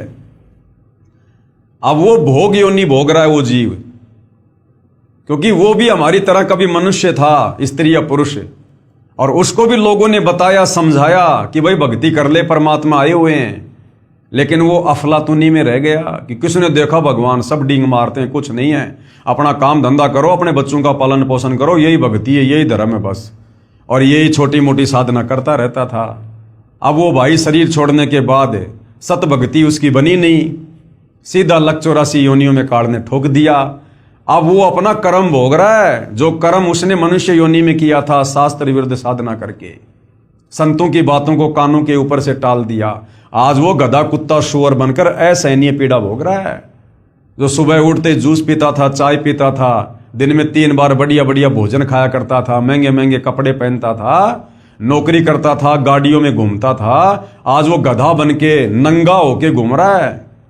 और गधे को उसका मालिक कभी घर पे खाना नहीं देता, सारा दिन उससे कमर तोड़ काम लेता है, और शाम के समय कान पकड़ के उसको कुर्डियों में छोड़ देता है। जितना पेट भर सकता है वो गधा घूम घूम के भरता है। और गधे की कमर पे जख्म हो जाता है, वो मिट्टी या ईंटों का बोरा बार बार उसकी रगड़ लगने से उसकी कमर छुल जाती है, उस कमर पर घाव हो जाता है। और जब वो चरने जाता है तब वो कौवा बैठकर उसकी कमर पर चोंच से घाव को नोचता है। वो असहनीय पीड़ा भोग रहा है, लेकिन पेट भी भरना जरूरी, खाना भी खाना जरूरी। तो भाई और बहनों, फिर आप और हमारी ये हालत हो जाएगी। फिर बैल बनेंगे, ऊंट बनेंगे, फिर किसान हमारे नाक को फोड़ेगा, नाक को फोड़ के उसमें रस्सा डालेगा, और उसके संकेतों के अनुसार नहीं चलेंगे तो रस्से को खींच खींच के नाक का हाल बेहाल कर देगा। पीड़ा उस प्राणी को भी उतनी होती है जितनी आप और हमें होती है मनुष्य शरीर में। आज यदि हमारे नाक का बाल भी उखाड़ लें तो कितनी पीड़ा होती है, तुरंत आंखों में आंसू आता है। अब सोचिए उस बैल की क्या हाल होगी, उस ऊंट की क्या दशा होगी, जिसकी नकेल खींच खींच के, नाक का रस्सा खींच खींच के उसके मालिक ने। और कई बार क्या होता है, उस ऊंट के नाक में कीड़े पड़ जाते हैं, जख्म हो जाता है बार बार रस्सी खींचने से, कीड़े चलते हैं उसमें। हमने खूब देखे गांव में जब छोटे छोटे थे। तो भाई और बहनों, ये दुर्दशा आप और हमारी अनंत युगों से हो रही है। ये एक बार या 2 बार नहीं है, कि हम तो खाली एक बार ही लक 84 का चक्कर काटेंगे बस। अरे एक बार भी कितना भयंकर है। एक कुत्ते का जीवन देख लो भाई और बहनों, 10-15 साल की उम्र होती है, उस कुत्ते का जीवन देख लो, सुबह से लेकर शाम तक पूरी रात वो भौंकेगा क्योंकि उसकी आदत गंदी, भौंकने से उसको भूख लगेगी। सुबह क्या करेगा, किसी के घर पर जाएगा। अब उसको कौन खिलाएगा भाई, कौन खिलाएगा उसको? उसका भाग्य किसी ने टूक डाल दिया तो, नहीं तो उसके लठ पड़ेंगे, जूत पड़ेंगे उसके।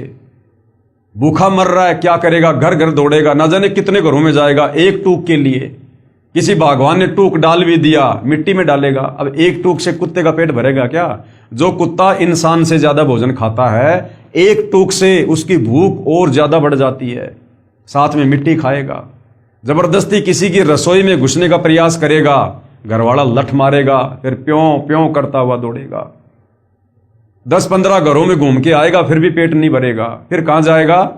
सुबह सुबह लोग जो खेतों में लैट्रिन करने जाते हैं, फिर वहां पर जाकर लैट्रिन खाएगा। 2 कुत्तों में लड़ाई हो जाती है, एक दूसरे की गर्दन फाड़ देते हैं। बरसात का मौसम है, चौमासा, उसमें कीड़े पड़ जाते हैं। कौन इलाज कराएगा भाई साहब का? भक्ति की नहीं, अब वो कर्मदंड भोग रहा है।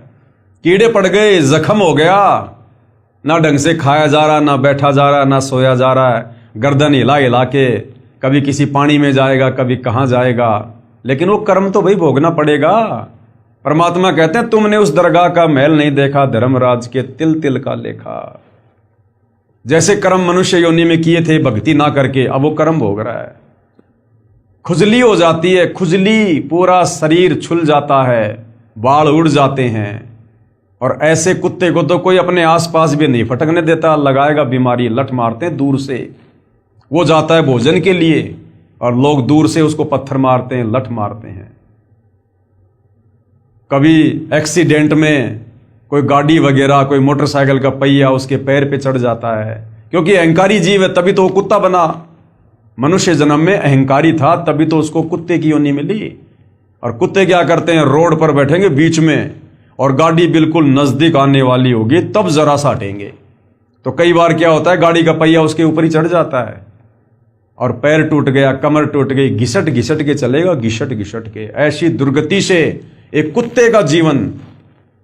और ऐसे ऐसे करोड़ों जन्म लगातार भी हमें कुत्ते के मिल जाते हैं।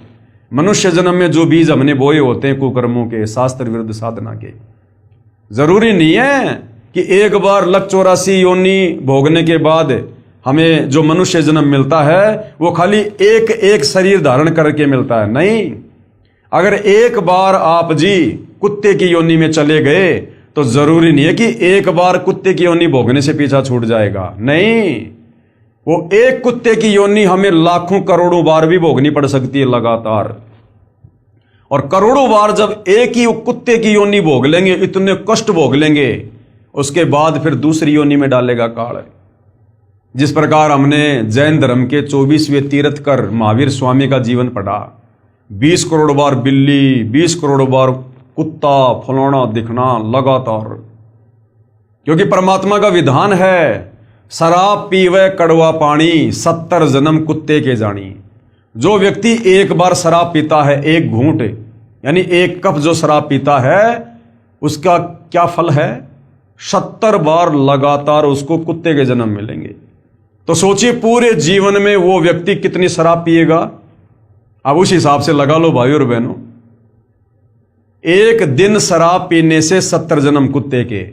और उस व्यक्ति की 100 साल की उम्र है, और 100 साल में यदि उसने 60 साल दारू पी है रोजाना, तो भाई और बहनों आइडिया लगा लो, लाखों जन्म कुत्ते के भोगने पड़ेंगे, लाखों जन्म लगातार। तो इस प्रकार से ये काल हमारी दुर्गति करता है। फिर गधे की योनि में डाल देगा। और फिर हमने इतने कुकर्म किए होते हैं मनुष्य योनि में, पर दोबारा स्त्री का खोला है, 70 जन्म अंधा हो डोल है। दूसरी स्त्री के साथ में हमने कुकर्म किए होते हैं, उनकी सजा परमात्मा के विधान अनुसार गधे की योनि मिल गई। ऊपर से मनुष्य जन्म वाले कुकर्म के चलते हमें अंधे गधे का जीवन दे दिया काल ने। एक तो गधा और ऊपर से अंधा। अब सोचो उस जीव की क्या दुर्गति होगी भाई और बहनों, क्या दुर्गति होगी। अपने ऊपर लेकर देखो, जैसे मैं अंधा गधा, अब सोचो क्या बीतेगा। आज तुम्हारे माता पिता, भाई बहन, रिश्तेदार, यार दोस्त हमारी टेक केयर कर लेते हैं। कोई अंधा हो जाता है, कोई लूला लंगड़ा हो जाता है, कोई बीमार हो जाता है, उसका कौन रिश्तेदार, उसका कौन मेडिकल में उसको चेकअप करवाएगा? लोग देखते भी नहीं उस तरफ है। सुखदेव ऋषि ने बताई अपनी आत्म कथा एक बार। परमात्मा कहते हैं सुखदेव ने 84 भुगती बना पजावे खरवो, पजावे पर ईंटों के भट्ठों पर वो गधा बना। और सुखदेव ने बताया कि मेरे मालिक ने मेरे से दिन रात काम लिया कमर तोड़, और मुझे खाना भी नहीं देता था पेट भर, जिस कारण से मैं कमजोर हो गया और मेरी कमर टूट गई और मैं अंधा हो गया। और चलते चलते चलते चलते एक ऐसी जगह पर गया, एक नाला था सकड़ा सा, मैं अंधा था, कमजोर था, मैं उस नाले में गिर गया और वहीं मैं अटक गया। अब लोगों को पता कि गधा नाले में अटका हुआ है, लेकिन लोगों ने मुझे बाहर निकालने के बजाय मेरे ऊपर पैर रखकर नाला पार करना शुरू कर दिया। और इस प्रकार कई दिनों तक भूखा प्यासा रहकर वो सुखदेव, जब उसकी दिव्य दृष्टि खुली, तब कह रहा है कि मैं ऐसे दुर्गति से मरा। सुखदेव जैसा ऋषि, वेद व्यास का बेटा, जिसने राजा परीक्षित को स्वर्ग से आकर 7 दिन तक भागवत की कथा सुनाई थी, उस सुखदेव ऋषि का जीव भी ऐसी यातना भोगने पर विवश हुआ, तत्वदर्शी संत के अभाव में, शास्त्र विरुद्ध साधना को करने के चलते। तो भाई और बहनों, आप और हमारी क्या हालत होगी, क्या दशा होगी। तो आज आप और हमें वो सु अवसर प्राप्त हुआ है जो अभी तक सुखदेव ऋषि को भी प्राप्त नहीं हुआ। इसलिए भाई और बहनों, इस सु अवसर को मनुष्य जन्म प्राप्त करके यदि किसी ने गवा दिया, खो दिया, फिर हम अनंत युगों के लिए, क्योंकि परमात्मा फिर हमसे बहुत नाराज होगा। ऐसा मौका परमात्मा खुद आए हैं हमारे आत्म कल्याण के लिए, जो भगवान ढूंढने से नहीं मिलता। आज वो परमात्मा खुद चलकर आया है हमें भक्ति देने के लिए, क्योंकि ये भक्ति युग है। और इस समय यदि हमने उनके रहम को ठुकरा दिया तो फिर परमात्मा हमसे बहुत नाराज होगा, और ऐसे जीवों को फिर परमात्मा कई हजारों युगों तक वापस नहीं संभालता है। तो भाई और बहनों, ये ऐसा शास्त्र प्रमाणित ज्ञान है कि आज तक हमारे धर्म के चारों शंकराचार्यों ने दिया। अरे वो शंकराचार्य तो संस्कृत के प्रकांड ज्ञाता हैं, फिर भी आप उनका एक भी सत्संग दिखा दीजिए जिसमें ऐसा निर्णायक ज्ञान जो सतगुरु रामपाल जी परमेश्वर जी ने दिया है। यदि हमारे शंकराचार्यों ने दिया हो तो बता दो। यदि गीता अध्याय 15 श्लोक नंबर 1 से 4 के अनुसार उल्टे लटके हुए संसार रूपी पेड़ की व्याख्या यदि चारों शंकराचार्य ने की हो तो बता दो। गीता अध्याय 4 श्लोक 34 के अनुसार यदि वो तत्वदर्शी संत चारों शंकराचार्यों में से कोई हो तो बता दो। उन चारों शंकराचार्यों को तो चारों वेदों का भी ज्ञान नहीं। शंकराचार्यों की 4 पीठ हैं भारत देश के चारों कोणों में, और एक एक वेद को लेकर बैठे हैं, एक एक वेद को। तो भाई और बहनों, सौभाग्य हमारा कि स्वयं कबीर परमेश्वर जी के अलावा धरती पर प्रकट होकर इस तत्व ज्ञान को, इन धर्म शास्त्रों को, न केवल हिंदू धर्म के सर्व धर्मों के धर्म शास्त्रों को इस प्रकार से जैसे पहली कक्षा के बच्चे को समझाया जाता है उंगली रख रख के, सतगुरु रामपाल जी के अलावा, इस कबीर परमेश्वर के अलावा कोई समझा नहीं सकता। तो भाई और बहनों, ऐसा रहम हुआ है पूज्य गुरुदेव भगवान का, परमेश्वर का, विशेष रजा, विशेष दया। लोग कहते हैं भगवान निराकार, भगवान निराकार। अरे भगवान साकार, चारों वेद चिल्ला रहे, गीता जी गवाही दे रही, बाइबल गवाही दे रही, कुरान शरीफ गवाही दे रही, गुरु ग्रंथ साहिब चिल्ला रहा कि परमात्मा साकार है, दिखाई देता है, धरती पर आता है, मनुष्य के जैसा है, उसी ने हमें पैदा किया है, अपने रूप में पैदा किया है। और फिर भी ये शास्त्रों को पढ़ने वाले नहीं समझ पाए और परमात्मा को निराकार निराकार कह के आप और हमें शास्त्र विरुद्ध साधना पर लगा दिया। तो भाई और बहनों, मौका है, हम तो केवल प्रार्थना कर सकते हैं, विनती कर सकते हैं, क्योंकि आप लोगों को समझ आने से हमारी तो सेवा बन रही है। हम तो इस परमेश्वर की इस प्रकार से महिमा करने मात्र से हम पुण्य के भागी बन रहे हैं, तो हम तो करेंगे। हमारे से तो जितना थूक बिलोया जाएगा आजीवन बिलोएंगे, क्योंकि दही से मक्खन निकले ना निकले, लेकिन जो थूक हम बिलो रहे हैं सतगुरु की महिमा करके, इससे जरूर वो मक्खन निकलेगा। कहने का मतलब है हमारी सेवा बनेगी और हम अवश्य मोक्ष को प्राप्त होंगे, और भक्ति रूपी मक्खन निकलेगा, भक्ति रूपी मक्खन। तो हमारी तो सेवा है, हमारा ये परम धर्म है, हमारा कर्तव्य है आप जियों के प्रति भी और सतगुरु रामपाल जी के शिष्य होने के नाते उनके प्रति भी, कि गुरु ने जो सतज्ञान दिया है उस ज्ञान को उनकी आत्माओं तक, जन जन तक पहुंचाना उनके भक्तों का कर्तव्य है। तो हम तो आपके प्रति भी अपनी जिम्मेदारी निभा रहे हैं, गुरु के प्रति भी अपनी जिम्मेदारी निभा रहे हैं, तो हम तो भाई पुण्य के भागी हो रहे हैं। परमात्मा कहते हैं हरि सेवा युग 4 है और गुरु सेवा पल 1, भाई तासु पटंतर ना तुले संतन किया विवेक। और सत्संग की आदि घड़ी तप के वर्ष 1000, तो भी बराबर है नहीं कहे कबीर विचार। तो भाई और बहनों, ये सत्संग हो रहा है।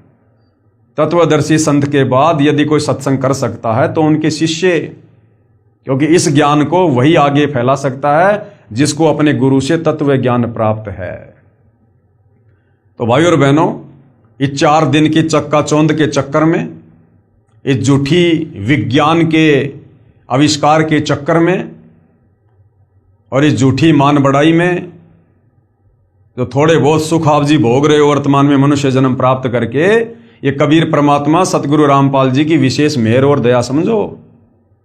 ये विज्ञान कबीर भगवान ने दी है, ये मनुष्य के पास में बुद्धि नहीं थी। सतयुग त्रेता द्वापर बीत गया, कलयुग 5000 साल बीत गया, कोई एक साइकिल तक नहीं बना पाया। ये तुम्हारे श्री राम, श्री कृष्ण, महात्मा बुद्ध, ईसाइयों के मसीहा जो हैं ईसा मसीह जी, मुसलमानों का जो पैगंबर था, रसूल था हजरत मोहम्मद, ये अपने लिए गर्मियों के समय पंखा भी नहीं बना पाए। क्या उनके रिश्तेदार नहीं थे क्या वो अपने रिश्तेदारों से बात नहीं करना चाहते थे? वीडियो कॉल पर बात नहीं करना चाहते थे? एक कीपैड का मोबाइल भी नहीं बना पाए वो। हम कलयुग के इंसानों में उनसे ज्यादा दिमाग है क्या? अरे वर्तमान में तो इंसान बहुत ज्यादा विकारी हो गया, दुष्कर्मी हो गया, आलसी हो गया।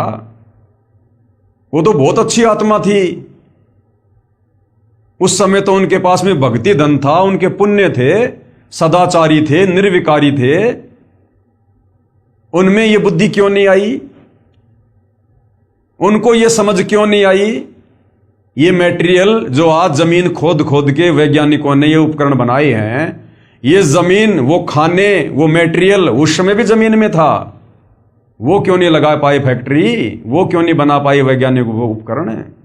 तो भाई और बहनों, ये रहम किया है कबीर भगवान सतगुरु रामपाल जी ने इस कलयुग की पिछली पीढ़ी में, आप और हमें अध्यात्म से परिचित करवाने के लिए। ये भक्ति मार्ग में सहयोगी हैं जितने भी उपकरण है, ये विज्ञान, ये भक्ति मार्ग में सहयोग के लिए बनाई भगवान ने, ताकि हमारा समय बचे, हम फटाफट अपने काम कर सकें। पहले रिश्तेदारी में कोई समाचार देने के लिए जाना पड़ता था, दूर दूर रिश्तेदारियां होती थी, 2 दिन लग गए, 3 दिन लग गए। आज तुरंत मोबाइल से बात करो, 1 मिनट में समाचार दो, मोबाइल साइड में रखो और बैठ के भगवान का भजन करो, अपनी आरती करो। खेतों में काम करते थे, कितना समय लगता था पहले। आज ट्रैक्टरों से काम होता है, मशीनों से होती है कटाई। तुरंत फटाफट अपना काम करो, 1 दिन में निपटाओ अपना, बाकी बैठ के भगवान का भजन करो। कहीं आने जाने में हम पैदल जाते थे, समय लगता था। आज मोटरसाइकिल आ गई, 4 व्हीलर आ गए, एरोप्लेन आ गई। क्यों दिए भगवान ने? ताकि हम फटाफट उन कार्यों को निपटा के, और जो समय बचे उस समय का हम भगवान की चर्चा में, भगवान की महिमा में, भगवान की भक्ति में हम उसका सदुपयोग करें। इसके लिए परमात्मा ने हमें ये विज्ञान दी है, ये वैज्ञानिक उपकरण दिए हैं, ये यातायात के साधन दिए हैं। सत्संग में आएं जाएं, समय बचे हमारा। हमारे दादा परदादा झोपड़ियों में रहा करते थे, आज परमात्मा ने ये कूलर दे दिए, एसी दे दी, ये पक्के मकान लोग जो है ये बनाने लग गए। क्यों? सिर्फ भक्ति में सहयोग के लिए, ताकि गर्मी, सर्दी, बरसात, ओले, आंधी, हम इन सबसे बचें। और आराम से भगवान की भक्ति करें। नहीं रहने को तो इंसान ने झोपड़ी भी बहुत है। तो भाई और बहनों, कहने का मतलब है आज जो दया इस कलयुग के इस समय में, जिसको बिचली पीढ़ी का समय कहते हैं, जो दया उस कबीर परमेश्वर सतगुरु रामपाल जी भगवान की हुई है, ये असीम है, अवर्णनीय है, अकल्पनीय। उस परमेश्वर का किन शब्दों में धन्यवाद करें, इंसान के पास में शब्द नहीं है। सात समुद्र की मसी करूं, लेखनी करूं बन राय, और धरती का कागज करूं, पर सतगुरु रामपाल जी के गुण लिखे न जाएं। तो सोचिए भाई और बहनों, एक कुत्ते का जीवन और ऐसे ऐसे 184 योनियों में अनेक प्रकार के शरीर हमने धारण करने पड़ेंगे। किसी की उम्र 100 साल, किसी की उम्र 1000 साल भी होती है, किसी की 300 साल। एक पौधा ऐसा है जिसकी 13,000 साल आयु है। वो पेड़ पौधे भी योनि हैं 184 योनि में, वो भी हमने भोगनी पड़ेंगी अगर मनुष्य जन्म में भक्ति नहीं हुई तो सोचिए, जब हम वो पौधे बन गए, 13,000 साल तक उस पौधे की उम्र है, और ना जाने कितनी बार वही पौधा बनना पड़े। तो सोचो भाई और बहनों, फिर कितने लंबे समय के लिए, यदि वर्तमान में हमने सतगुरु रामपाल जी को ना पहचान कर, यदि हमने उनसे उपदेश लेकर भक्ति करके अपने जीव का कल्याण नहीं करवाया, तो सोचिए फिर 184 योनि में आप और हम कितने लंबे समय के लिए कष्ट भोगने के लिए चले जाएंगे। बहुत लंबा चौड़ा दुख हो जाएगा। और ऐसी ऐसी ना जाने कितनी लाखों 184 योनियां भोगने के बाद वर्तमान में जो हम इस सतभक्ति को ना करके परमात्मा को नाराज कर देंगे, उसके बाद ये परमात्मा फिर हमें कभी अपनी शरण में लेगा, दया करेगा। और जब वर्तमान में कुछ नहीं कर पा रहे, तो अगले जन्म में फिर कौन सा हम जो है वो किला तोड़ देंगे। तो भाई और बहनों, आज है वो मौका, लोहा गर्म है, आज मार दो चोट, यदि मारी जाए तो ऐसा सुअवसर फिर नहीं मिलेगा जिंदगी में। तो भाई प्रार्थना कर सकते हैं, विनती कर सकते हैं। मनुष्य जन्म भगवान ने इसलिए दिया है कि इंसान मनुष्य जन्म प्राप्त करके किसी की बातों पर विचार करे, जल्दबाजी में फैसला ना ले। कई बार क्या होता है कि कचरे में हीरा मिल जाता है, कचरे में हीरा। तो जरूरी नहीं है कि बड़े बड़े नेता अभिनेता कोई बात बताएंगे तो उसी बात में कोई दम होता है। हमारे जैसे 2 कोड़ी के जीव भी कई बार अच्छी बात बता जाते हैं। तो किसी की बातों को हल्के में नहीं लेना चाहिए। परमात्मा कहते हैं कि रहीमन देख बड़ेन को लघून दीजिए डारी, और जहां काम आवे सुई क्या करे तलवारी। अरे जहां पर सुई अपना काम कर देगी, वहां पर वो तलवार अपना काम नहीं कर सकती। अब इस शर्ट का यदि हमने ये बटन लगाना है, तो तुम तलवार से बटन लगा लोगे क्या? वहां तो सुई काम करेगी। तो जो संदेशा परमपिता परमात्मा कबीर साहब तत्वदर्शी संत के रूप में अपने छोटे छोटे भक्तों से समाज को दिलवा देगा, भक्ति और भगवान को लेकर, आत्म कल्याण को लेकर, वो संदेशा आप जी उम्मीद मत करना कि आपको टाटा, बिरला, अंबानी या देश का कोई प्रधानमंत्री दे देगा। तो भाई और बहनों, थोड़ा सा विचार करो, ठंडे दिमाग से सोचो, क्या जाता है एक बार सतगुरु रामपाल जी के सत्संग तो सुनो। अरे इतने भी बिजी नहीं हो जितना तुम अपने आप को दिखाते हो, इतने भी बिजी नहीं हो। और सारा दिन मोबाइल पे क्या करते हो? आप देखते हैं ना, आम आदमी को जब भी समय मिलता है तुरंत मोबाइल उठा लेंगे, और मोबाइल में क्या देखेंगे? रील देखेंगे, शॉर्ट वीडियो देखेंगे, और फालतू के धारावाहिक देखेंगे, फिल्मी गाने सुनेंगे। क्या मिलेगा उससे? कुछ नहीं मिलेगा, समय की बर्बादी के अलावा। मन खराब होगा वो अलग। तो उसी मोबाइल से यदि यूट्यूब पर जाकर सतगुरु रामपाल जी के नाम से सत्संग सर्च किए जाएं, तो भाई और बहनों, तत्वदर्शी संत की आवाज यदि जीव के कानों में पड़ती है, उससे भी हमारी भक्ति बननी शुरू हो जाती है, हमारे संस्कार बनने शुरू हो जाते हैं, हमारे पुण्य जमा होने शुरू हो जाते हैं। तत्वदर्शी संत की यदि आवाज भी हमारे कानों में पड़ना शुरू हो जाती है, तो धीरे धीरे धीरे धीरे भाई और बहनों, किसी के विचार जब तक नहीं सुनेंगे, हम कैसे समझेंगे कि वो हमें क्या समझाना चाहता है, उनके पास में क्या अनमोल वस्तु है। तो थोड़ा बहुत समय निकाल के सतगुरु रामपाल जी के सत्संग भी यूट्यूब पर सुनिएगा, ये मोबाइल परमात्मा ने बकवाद के लिए नहीं दिए। अगर इन मोबाइलों में बकवाद करोगे तो अब वो समय भी आ चुका है, इन मोबाइलों में आग लग जाएगी, साथ में तुम्हारे कान भी फटेंगे। ये टीवी चैनल आने वाले समय में यदि कोई व्यक्ति इन टीवियों पर सत्संग नहीं सुनेगा और ये फालतू की ये फिल्में विल्में देखेगा, परमेश्वर का वचन है सतगुरु रामपाल जी का, ये टीवी चैनलों में आग लग जाएगी। टीवियों में लोगों के टीवी फूट जाएंगे घर पर रखे रखे, क्योंकि भगवान ने जिस विशेष मकसद के लिए हमें ये विज्ञान दी है, ये उपकरण दिए हैं, अगर यदि अब हमने इनका सदुपयोग नहीं किया, क्योंकि दुरुपयोग तो बहुत कर लिया, क्या मिला? कुछ नहीं मिला। अब यदि लोगों ने सदुपयोग नहीं किया, इनमें आग लग जाया करेगी। आप देख रहे होंगे गर्मी कितनी भयंकर पड़नी शुरू हो गई है, वातावरण कैसे चेंज हो रहा है। तो भाई और बहनों, अब समय आ गया, परमेश्वर के द्वारा दिए गए इन उपकरणों का सदुपयोग करो। और परमेश्वर ने जो अनमोल मनुष्य शरीर दिया है और जो हमें ये अंग दिए, इनका भी सदुपयोग करो। ये आंख परमात्मा ने क्यों दी है? उस परमेश्वर के दीदार के लिए। कबीरा दर्शन साधु का, मुख पर बसे सुहाग, दर्शन उन्हीं को होते हैं जिनके पूर्ण भाग। ये आंखें परमेश्वर ने सत्संग देखने के लिए, सतगुरु के, जब वो परमात्मा सतगुरु रूप में आता है, उनके दर्शन करने के लिए। ये कान परमात्मा ने सत्संग सुनने के लिए दिए हैं, अच्छी बातें सुनने के लिए दिए हैं, परमेश्वर की वाणियां सुनने के लिए दिए हैं, ताकि हमारे अंतःकरण में भक्ति जमा हो। ये जीव परमेश्वर ने सतगुरु की महिमा करने के लिए। जिव्या तो वाये भली जो रटे हरि को नाम, नहीं तो काट के फेंक दो मुख में भलो न चाम।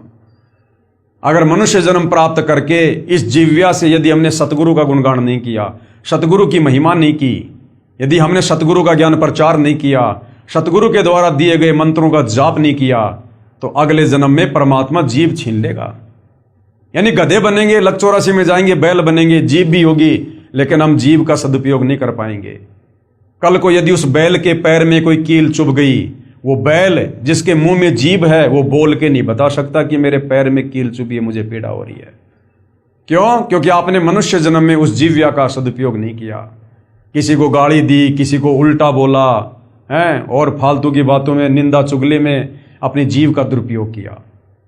ये हाथ, इन हाथों से हमें परमेश्वर की सेवा करनी है, इन हाथों से हमने दान धर्म करना है, उपकार के अच्छे कार्य करने हैं, इसलिए भगवान ने हाथ दिए हमें।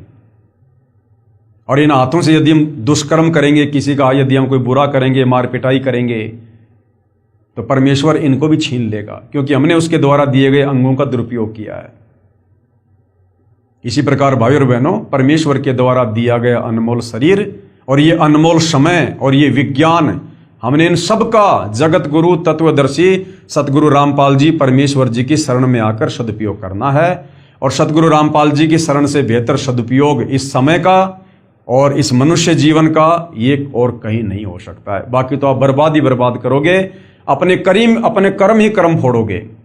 अगर शुभ कर्म बनाने की कोई जगह है तो सतगुरु रामपाल जी के चरण हैं, उनकी भक्ति है। बाकी तो हम मनुष्य जन्म प्राप्त करके अपने कर्म बिगाड़ सकते हैं, कर्म फोड़ सकते हैं। तो हम तो केवल विनती कर सकते हैं भाई और बहनों, आज YouTube पर सतगुरु रामपाल जी के ढेरों सत्संग हैं। गूगल पर जाकर ज्ञानगंगा पुस्तक की PDF डाउनलोड करो, अन्यथा www.jagatgururampalji.org ये वेबसाइट है। इस पर आपको सारी पुस्तकें सतगुरु रामपाल जी के द्वारा लिखित मिलेंगी, उनके ऑडियो वीडियो में उनके सत्संग मिलेंगे। कैसे आप सतगुरु रामपाल जी से नाम उपदेश प्राप्त कर सकते हैं, वो भी जानकारी मिलेगी। और नाम उपदेश प्राप्त करने के बाद जब हम मर्यादा में रहकर उनके द्वारा बताई गई भक्ति करेंगे, तो जो कार्य हमारे आज इतनी मेहनत करते करते बैल और गधे की तरह दिन रात मार्केट में भागते भागते भी सफल नहीं हो रहे, वही कार्य हमारे आधे समय में सफल होंगे, बिना किसी भागदौड़ के, बिना किसी टेंशन के। क्योंकि भक्ति करने से हमारे पुण्य बनेंगे और पाप और पुण्य से सृष्टि चलती है। वैसे आप कितना ही भाग लो, कितना दिमाग लगा लो, कुछ नहीं होगा।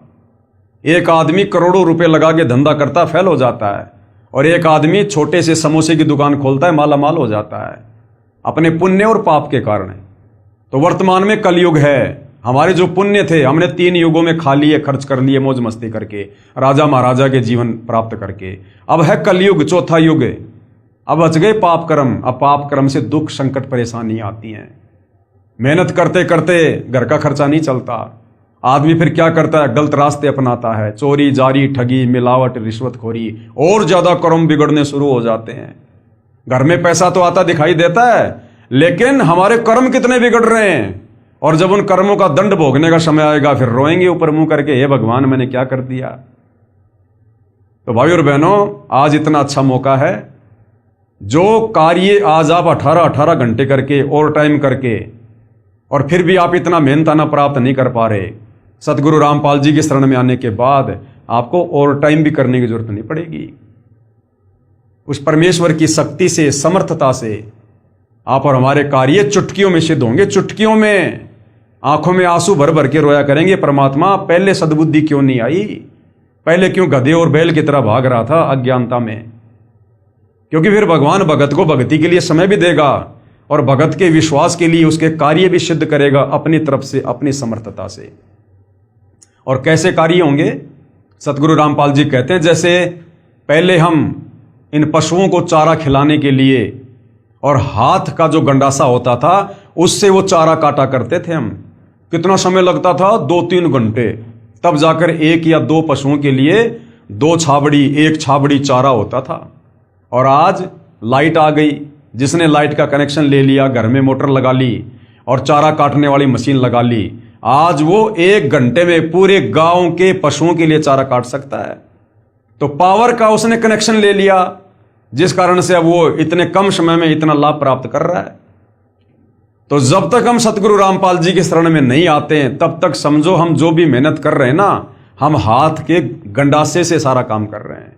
और जिस दिन सतगुरु रामपाल जी की शरण में आ जाएंगे, मर्यादा में रहकर भक्ति करेंगे, उसके बाद फिर भाई और बहनों, हमारे काम जो हमारे से नहीं हो रहे थे, इतनी मेहनत से नहीं हो रहे थे, अब वो सतगुरु रामपाल जी की शक्ति से, उनकी समर्थता से होंगे। और कैसे होंगे, ये परमेश्वर का काम है। आप और हम 2 कोटि के जीव हैं, बस हम तो केवल देखते रह जाएंगे। परमात्मा इतने सुख देगा, हमारी बुराइयां छूट जाएंगी। आज हम जो कमा रहे हैं उसका आधे से ज्यादा धन हम व्यर्थ की परंपराओं में, इन कुरीतियों में बर्बाद कर देते हैं, तीज त्योहार में बर्बाद कर देते हैं, लेन देन में, शादी विवाह भात चूचक सिंधारा कोथड़ी, इनमें बर्बाद कर देते हैं। ऊपर से बीड़ी सिगरेट का नशा, मांस खाना, जुआ खेलना, इस सट्टे लगाना, इनमें बर्बाद कर देते हैं। तो सतगुरु रामपाल जी के सत्संग सुनने के बाद, उपदेश लेने के बाद, ये सारी तो बुराइयां छूट जाएंगी। ना हम कोई नशा करेंगे, ना मांस आहार करेंगे, ना ये फालतू के होली दिवाली त्योहार मनाएंगे, और ना फालतू के ये परंपरा के तहत ब्याह शादी में इतना खर्चा, इतना पाखंड, इतना दिखावा, ना हम ये करेंगे। तो बताओ फिर खर्चा होगा कहाँ? जो कमाएंगे वो भी ज्यादा रहेगा हमारे पास में, खर्च ही नहीं हो पाएगा। और अपने गुरुदेव भगवान को दान धर्म करेंगे, 1 रुपया देंगे, भगवान 1000 देगा रिटर्न समय आने पर। 1000 किसी भगत ने फिर किसी के आगे हाथ फैलाने की जरूरत नहीं पड़ेगी। गुरुदेव कहते हैं, मांगे सो ही बढ़वा कहिए, दर दर फिरे अज्ञानी, और जोगी जोग संपूर्ण जिसका, मांग ना पीवे पानी। तो परमात्मा ऐसे माला माल कर देगा, वरना क्या आवश्यकता है भगवान की भक्ति की? अगर ऐसे ही अगर घसीट घसीट के चलना है सांप की तरह, मेहनत करते करते, फिर क्या आवश्यकता है भगवान की भक्ति की? तो भाई और बहनों, अभी तक हमने भगवान को जाना ही नहीं, हमारे धर्म गुरुओं ने भगवान की पहचान करवाई नहीं। अब सतगुरु रामपाल जी ने आके बताया कि परमात्मा क्या शक्ति है, क्या पावर है, क्या काम करती है। एक बार भगवान की शरण में आकर देखो, उसके बाद देखो कैसे हमारे कार्य होते हैं, कितनी आत्म संतुष्टि मिलेगी, कितना धैर्य होगा, कितने संयमित हो जाएंगे। और जो चिंता हमें सताए जाया करती थी भविष्य को लेकर, आगे को लेकर, वो चिंता समाप्त है, क्योंकि हमें खुद भविष्य का पता चल जाएगा ना। बिना भक्ति के कितना ही दौड़ लो, कितना ही भाग लो, हमारी दौड़ कभी खत्म नहीं हो सकती। हम मर जाएंगे, हमारे कार्य और जिम्मेदारियां पूरी नहीं हो सकती। अब गुरुदेव भगवान हमें तत्व ज्ञान देकर भविष्य बता देते कि बेटा तू क्यों भाग रहा है, क्यों गधे और बैल की तरह कमा रहा है, किसके लिए कमा रहा है? सब अपना भाग्य लिखवा के लाते हैं, कोई किसी के भरोसे नहीं आता। और करनी थी भक्ति और कर रहा तो सारे काम जानवर वाले। तो तत्व ज्ञान होने से फिर हमारी भागदौड़ मिट जाएगी कि भैया मैंने तो भक्ति करके सतलोक जाना है, इस गंदे लोक में मैं जोड़ जोड़ के मकान बना बना के झूठा दिखावा समाज के सामने कर करके मैं क्या प्राप्त कर लूंगा? कल को लकवा मार गया, पैरालाइसिस हो गया, वो समाज मेरा क्या साथ दे देगा? एक बार आएंगे, दो बार आएंगे, देख के चले जाएंगे, वो परेशानी तो मुझे उठानी पड़ेगी। तो फिर इंसान की भागदौड़ मिट जाएगी, उसे अपनी मंजिल का पता चल जाएगा कि तेरी मंजिल गधे और बैल कितना कमा कमा के ये मकान बनाने की नहीं है, बड़े बड़े बिजनेस सेट करने की नहीं है। तेरी मंजिल तो इस काल के जाल से बाहर निकलने की है, और वो होगी सतगुरु रामपाल जी से उपदेश लेकर भक्ति करने से। तो हमारी भागदौड़ मिट जाएगी कि सामने तो कुआं है, मैं कहां दौड़ रहा हूं, सामने तो काल का कुआं है, गिरूंगा तो मरूंगा। तो हम माया को संग्रह करने से पीछे हटेंगे, हमारे को संतुष्टि होगी, और फिर देखना जीवन खुशहाल होगा। जब चिंता मिट गई तो सब कुछ मिट गया, और ऊपर से भगवान की भक्ति मिल गई, जिसे जन्म मरण का रोग कटेगा, ना लक 84 में जाएंगे, और ये मनुष्य जन्म आखिरी मनुष्य जन्म, उसके बाद सीधे सतलोक जाएंगे। इससे भी बढ़िया सुंदर लंबा चौड़ा गोरा चिट्टा तेजोमय शरीर मिलेगा।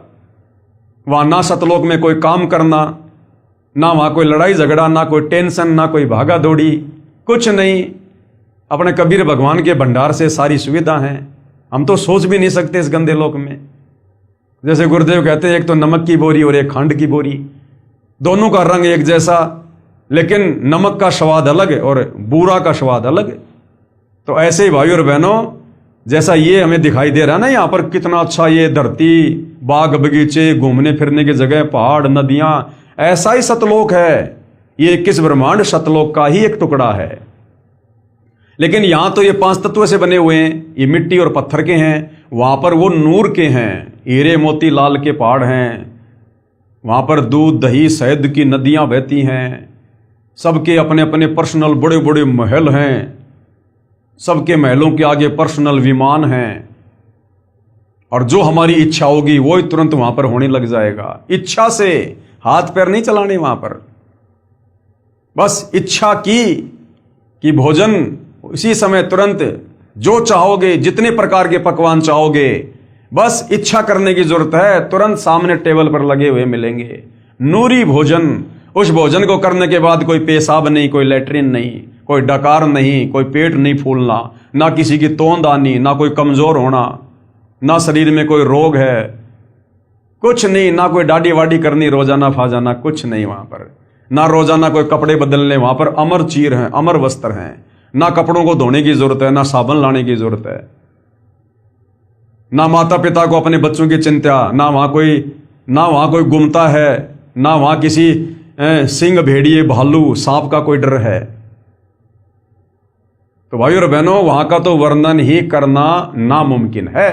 ये तो हम उतना ही बता सकते हैं जितना गुरुदेव भगवान ने संकेत किया हुआ है, केवल बता सकते हैं, बाकी असली आनंद तो वहां जाकर ही भोगेंगे। लेकिन वहां जाएंगे कैसे? तत्वदर्शी संत की शरण में आकर और उनके बताए अनुसार आजीवन मर्यादा में रहकर भक्ति करके। और ये जो हम देख रहे हैं ना, इस काल का ये नश्वर संसार, इसमें चाहे कितनी सुविधा दिखाई दे रही है हमें वर्तमान में, कितनी भी बड़े बड़े राजपद हैं, बड़ी बड़ी कार हैं, कोठियां हैं, धन है, बड़े बड़े बाग बगीचे हैं, लोगों के पास में हैं, बड़ी बड़ी प्रॉपर्टियां, कुछ भी हैं, हमने जरा भी आस्था नहीं रखनी। दूसरों की तो छोड़ दो, अगर हमारे पास भी भाग्यवश अगर इतना धन है, इतनी सुविधा है, हमने उनमें भी कोई आस्था नहीं रखनी है। क्योंकि गुरुदेव ने हमें हकीकत बता दी 21 ब्रह्मांड की, ये खोकापुर है, ये उत्पत्ति और प्रलय में आता है, एक दिन सब नष्ट हो जाएगा, मिट्टी बन जाएगी। ये झूठा दिखावा है, काल ने तुम्हें भ्रमित कर रखा है। और इस तत्व ज्ञान को आधार बनाकर, और जैसी हमारी तड़फ शतलोक में रहते सहते और इस काल के साथ 21 ब्रह्मांड में आने की बनी थी, यानी शतलोक के सुख जिनका वर्णन नहीं किया जा सकता, हमें उस समय जब काल के ऊपर आस्था हुई, हमें सतलोक का एक भी सुख अच्छा नहीं लग रहा था। एक भी सुख, सतलोक की किसी भी वस्तु में हमारी कोई इच्छा नहीं बन रही थी। तब परमात्मा ने हमें काल के साथ यहां भेजा। अब इसी प्रकार सतगुरु रामपाल जी के ज्ञान को सुनकर, सारी सृष्टि रचना को समझकर, सतलोक के सुखों को सुनकर, अब इस काल के लोक में चाहे कितने सुख हों, असल में तो सुख है ही नहीं, ये केवल नाम है सुख का, बाकी धोखा है। फिर भी जो भी कुछ यहां दिखाई दे रहा है, हमने किसी में कोई आस्था नहीं रखनी, कुछ भी प्राप्त करने की हमने कोई मन में इच्छा नहीं धारण करनी, और है तो उसमें कोई आसक्ति नहीं रखनी कि ये मेरा है। हमें बिल्कुल नफरत हो जाए, नफरत, और हमारी सुरती सतलोक में लग जाए कि परमात्मा इसी जन्म में पार करो, मालिक इसी जन्म में। रोना पड़ेगा भाई और बहनों, रोना, तब जाकर ये परमात्मा दया करेगा। आप और हमने रिहर्सल शुरू कर देनी चाहिए, यदि वास्तव में हमारा टारगेट सतलोक जाने का है तो। यदि अभी तक आप जी का टारगेट भक्ति प्राप्त करके और यहां की सुख सुविधा ही प्राप्त करने का है कि भाई मकान बनाऊंगा, गाड़ी लाऊंगा, बच्चे पढ़ाऊंगा, नौकरी लगाऊंगा, तो ये रिहर्सल आप जियो के कोई काम की नहीं है, आप इसको कर भी नहीं पाएंगे, एक दिखावा होगा आपके लिए। और जिन आत्माओं ने वास्तव में इस ज्ञान को अच्छे से समझ लिया और जिनका टारगेट सतलोक है कि परमात्मा इसी जन्म में, अब की बार लग 84 से पार, तो उन आत्माओं ने रिहर्सल कर देनी चाहिए रोजाना अपने गुरुदेव के चरणों में एकांत में बैठकर अपने घर पर दरबार साहिब में, और ये विचार करना चाहिए गहराई से कि मान लीजिए अगर मेरे पूज्य गुरुदेव भगवान विमान लेकर आ जाते हैं और मुझे कहें कि बेटा या बेटी चल बैठ, विमान आ गया, चलो सतलोक, उस समय मुझे कौन कौन सी वो चीजें हैं, कौन कौन सी वो काललोक की नश्वर संपत्ति है जो मुझे विमान की तरफ जाने से रोकेगी, या विमान की तरफ जाते समय रह रहकर मुझे उनकी याद आएगी। वो कोई मेरा बेटा है या बेटी है, पोता है, पोती है, कार है, कोठी है, संपत्ति है, मां बाप है या पत्नी है, क्या है। एक मन में एक विचार कीजिए, कल्पना कीजिए कि जैसे मैं बैठा हुआ हूं, इधर मेरा मकान है, मेरा परिवार है, सारी सुख सुविधा है, और इधर मेरे गुरुदेव भगवान विमान लेकर आ गए और कह रहे हैं बेटा आजा फटाफट सतलोक के लिए चल। अब मुझे कौन सी वो चीज है इस संसार की जो मुझे विमान की तरफ जाने से रोकेगी? वो बैठकर हमने चिंतन करना पड़ेगा, ये कल्पना करनी पड़ेगी कि हकीकत में गुरुजी आ गए और मुझे बुला रहे हैं। अब मुझे वो बेटा याद आएगा, बेटी याद आएगी, कार, कोठी, संपत्ति, पैसा, क्या मुझे याद आएगा? अगर कोई ऐसी वस्तु है जो आपको खींच रही है अपनी तरफ, आपको याद आ रही है कि अभी भी तो मकान बनाया है, अभी तो इसमें इतने पैसे लगा दिए, अभी गुरुजी विमान लेके आ गए, अभी तो मेरा पोता होने वाला है, मैंने तो मुंह भी नहीं देखा। तो अगर इस प्रकार की कोई वस्तु हमें रोक रही है, टोक रही है, तो गुरुदेव कहते हैं वो वस्तु बेटा तुम्हारे लिए काल का फंदा है, वो काल का जाल है, काल का षड्यंत्र है। अभी तेरी आस्था उन्हीं चीजों में है, तो तू रिहर्सल कर उन चीजों से पीछा छुड़वाने की कि अगर मैं रह गया और नहीं जा पाया, फेल हो गया, या परमात्मा ने मुझे छोड़ दिया, तो वो बेटा, बेटी, पोता, पोती, ये कार, कोठी, मकान सदा मेरे साथ नहीं रहने वाला है। आज नहीं तो 10 साल बाद ये मेरे हाथ से निकलेंगे। भाई मैं मरूंगा तो ये बेटा भी छोड़ना पड़ेगा, बेटी भी छोड़नी पड़ेगी, कार, कोठी, पोता, पाता सब छोड़ना पड़ेगा। तो ये तो वैसे भी छोड़ना है, तो क्यों ना आज ही छोड़ दूं। ये मौका फिर नहीं मिलेगा दोबारा जो सतगुरुदेव आ गए विमान लेकर। तो भाइयों और बहनों, अगर उस समय पैर में चप्पल नहीं है तो चप्पल पहनने की भी नहीं सोचनी कि गुरुजी मैं चप्पल पहन के आ जाता हूं, इतने में फेल हो जाओगे। अगर ये भी कह दिया ना मैं चप्पल पहन के आ रहा हूं, तो समझो चप्पल में आस्था है। अभी हमने ये भी नहीं सोचना उस घर की तरफ, उस मकान की तरफ, उस परिवार वालों की तरफ देखना भी नहीं है, सोचना भी नहीं। हमने तुरंत जाके विमान में बैठ जाओ कि परमात्मा ऐसे ऐसे परिवार, ऐसे ऐसे घर बार, ऐसे ऐसे परिवार, ये तो कुछ भी नहीं है। कोटि जन्म तू राजा की न मिटी न मन की आशा, भिक्षुक होकर दर दर घूम लिया, मिला ना निर्गुण राशा। हमने राजा अब्राहिम जैसे मनुष्य जन्म प्राप्त किए हैं, राजा हमने जनक जैसे मनुष्य जन्म प्राप्त किए हैं। अरे आज तो एक ही पत्नी होगी। अब्राहिम के जीवन में तो 16-16 हजार औरतें थी, राजा जनक के 10,000 रानियां थी। फिर बेटे कितने होंगे, पोता पोती कितने होंगे, और राजा के ठाट बाट कितने होंगे। आज मैं एक मकान के लिए मरूंगा, इन पोता पोतियों के लिए जो मिट्टी के पुतले हैं, कल को ये भी मरेंगे, और ऐसे ऐसे पोता पोती, ऐसे ऐसे बीवी, माता पिता, मकान, मैं अरबों खरबों बार मनुष्य जन्म प्राप्त करके यहीं पर पैदा कर करके यहीं पे छोड़ छोड़ के जा चुका हूं।